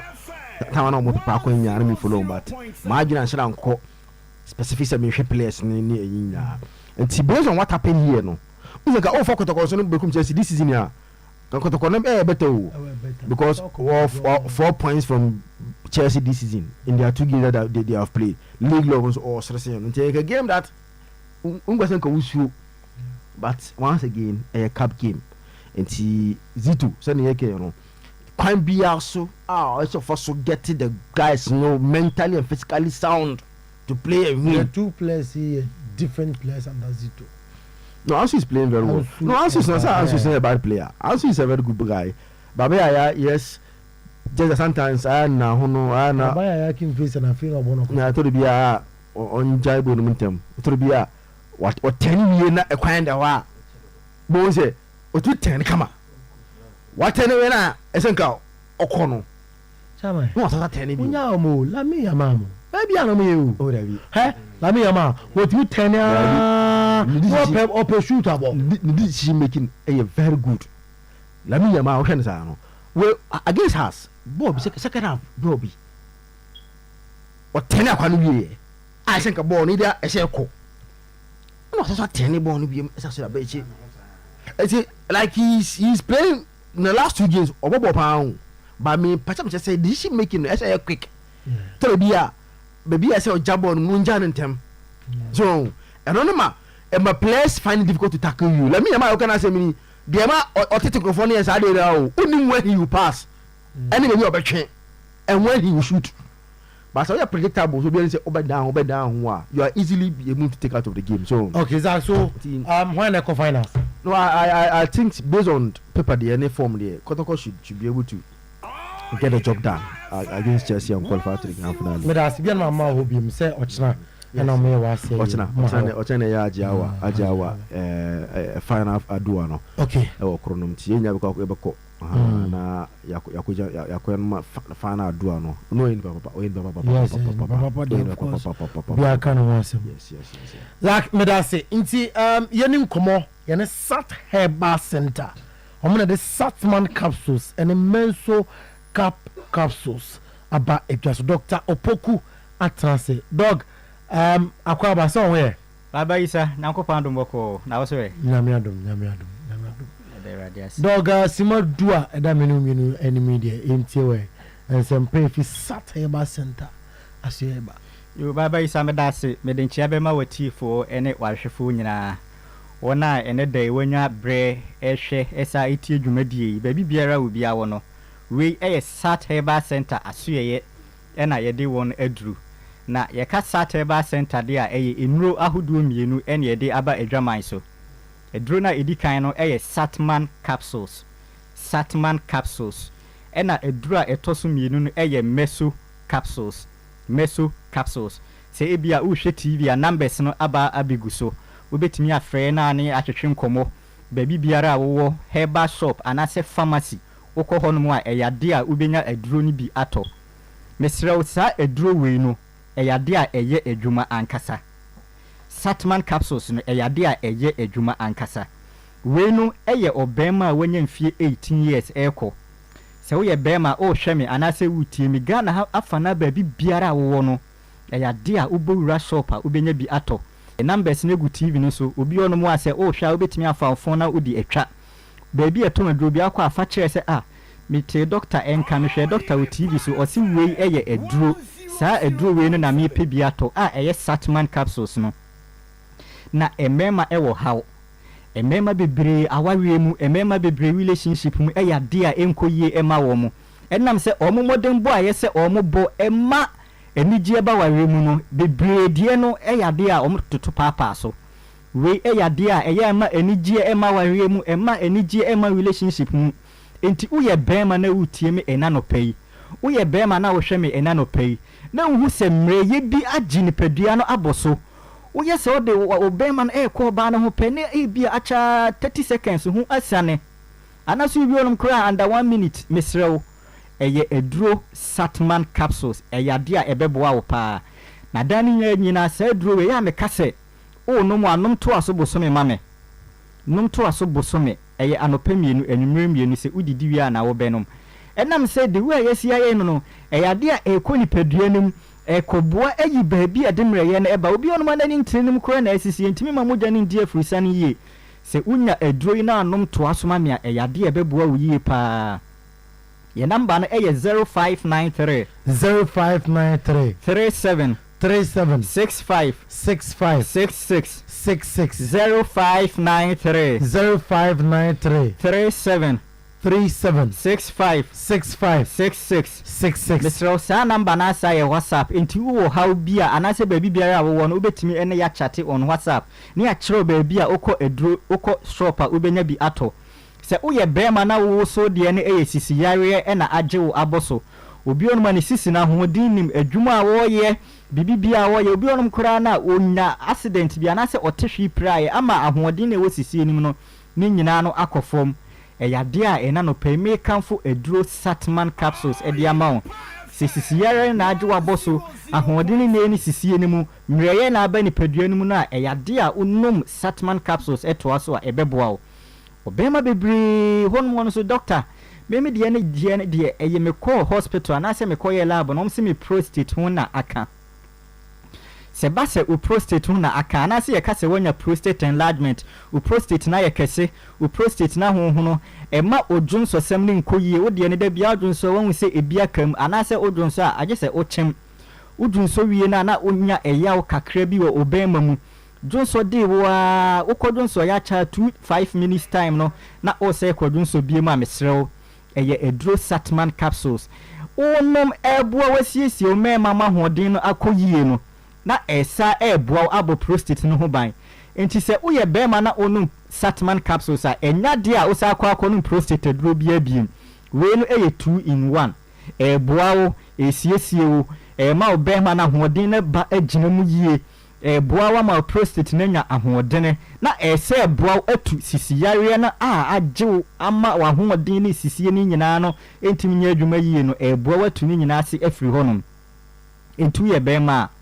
eduro we baabi eton eduro bia sɛ ya brofuduro sɛ ya bibiduro wo de wɔkɔ akase ope Sometymer center eduro a yɛfrɛ no Sometymer capsules ɛyɛ emema ani daso eduro ɛbɛboa obi on was a doctor manonum no bebre anase doctor me de ne infections bi na menyaaye ama me bɛma na yɛ ketekete ama me bɛma no afon mesrew nom to aso ma me sɛ wo de ne bɛma na afon bɛma na yɛ ketekete a wobɛnom ato aso beso me mienu enti sai drowe no okwa woto mako fo we no bosome woto we mako fa bɛnom no bosome enti yɛ bosome mienu de abeto mako 8 num to asoma me anopa mienu anwumre mienu anopa mienu anwumre mienu se wodidi wi a ɛyade a eduro no ɛyɛ adwuma ankasa emema biara last week me ba fidikesie so bɛkyerɛkyerɛ mu wo munya abrɛ kɔ pharmacy anase herbal shop ekopa bi tɔɔyɛ no ɛyade a ofra adansidie nko na wodi entu yɛ bɛma ene anopa yi oso akonya no aba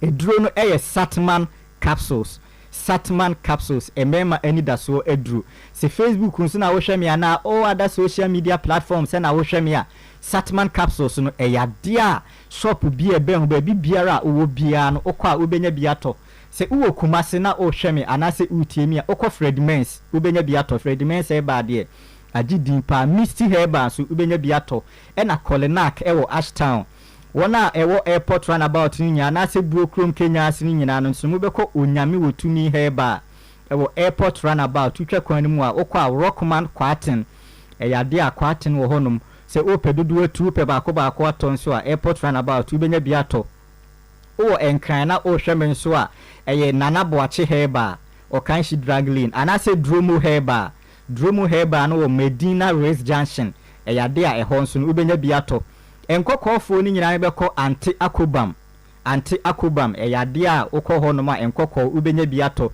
Mankasim ɛyɛ Jeff Herbal Techiman asantoa heba kentampo edianaba heba se uwo pristia anase bogoso na anopei o hwemia obeko unique heba wenchi Zack heba eno omo woti kobo number 1 anase enzimani nyane beko Nelsi Pharmacy enkane odalu Nisi Pharmacy enkane odalu ena dua ya nkwantan I believe in God heba takwa owas ebibidro fie takrade Christ is the answer pena heba Cape Coast ena sunyane cap heba baako masum ena NIB one way no Mose Pharmacy ena Green Light Pharmacy Koforidia ohene na heba o traffic light no hono ma baby a chow no eno no Koforidia Mr. Se omo wasa agona kokode no eno no ubehu Sister Monica anase Mr. Pepra man na oye adwuma wo Forestry Commission no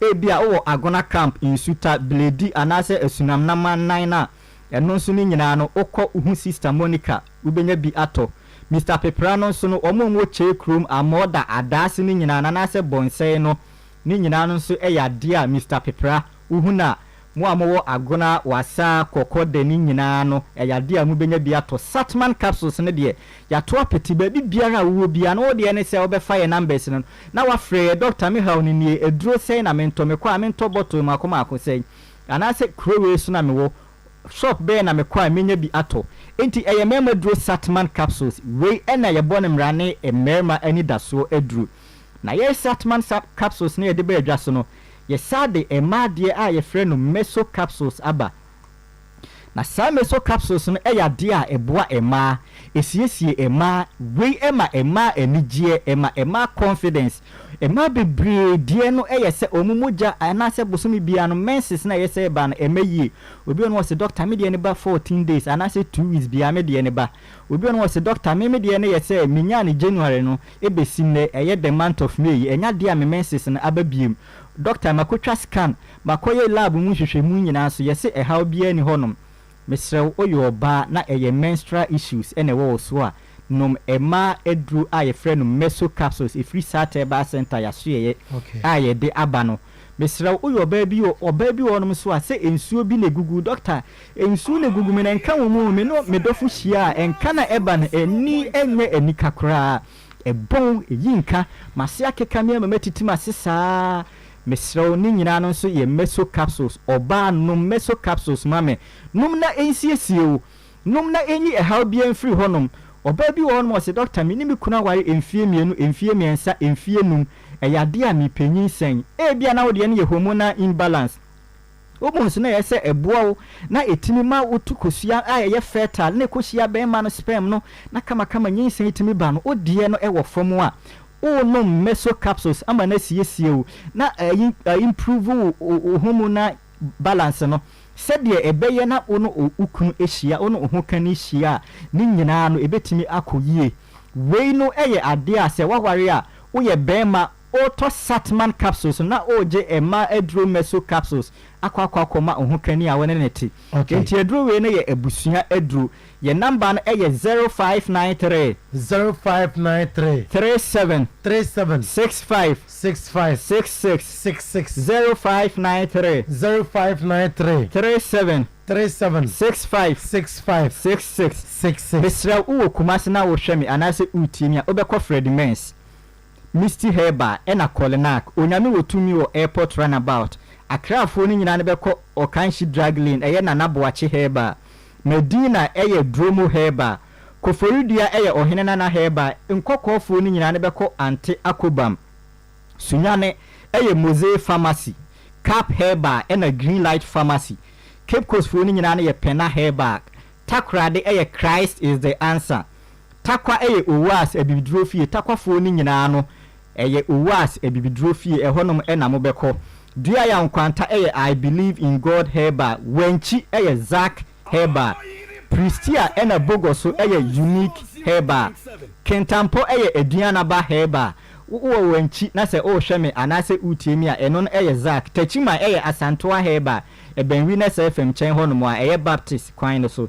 ena mankasim Jeff Heba what any part of Eastern region asaman kese baby biara uwo bia no uhu Mr. Jeff and I said Jeff Heba obetimi a supply ubi ewo honom ena wasa agona kokoden eye Mr. Pepra and I say Sister Monica e hono so no eyade a okwa ubenya bi ato ye numbers ni biem ni ye 0593 37 65 66 0593 37 65 sa number na sa ye WhatsApp ubetimi de wonkomo bi atwetwe afa so ye last number no so ye 0203 40 45 46 0203 40 45 46 yes Satman capsules any meso capsules ema any mema any daso edru nyakopon ya adoma that's ene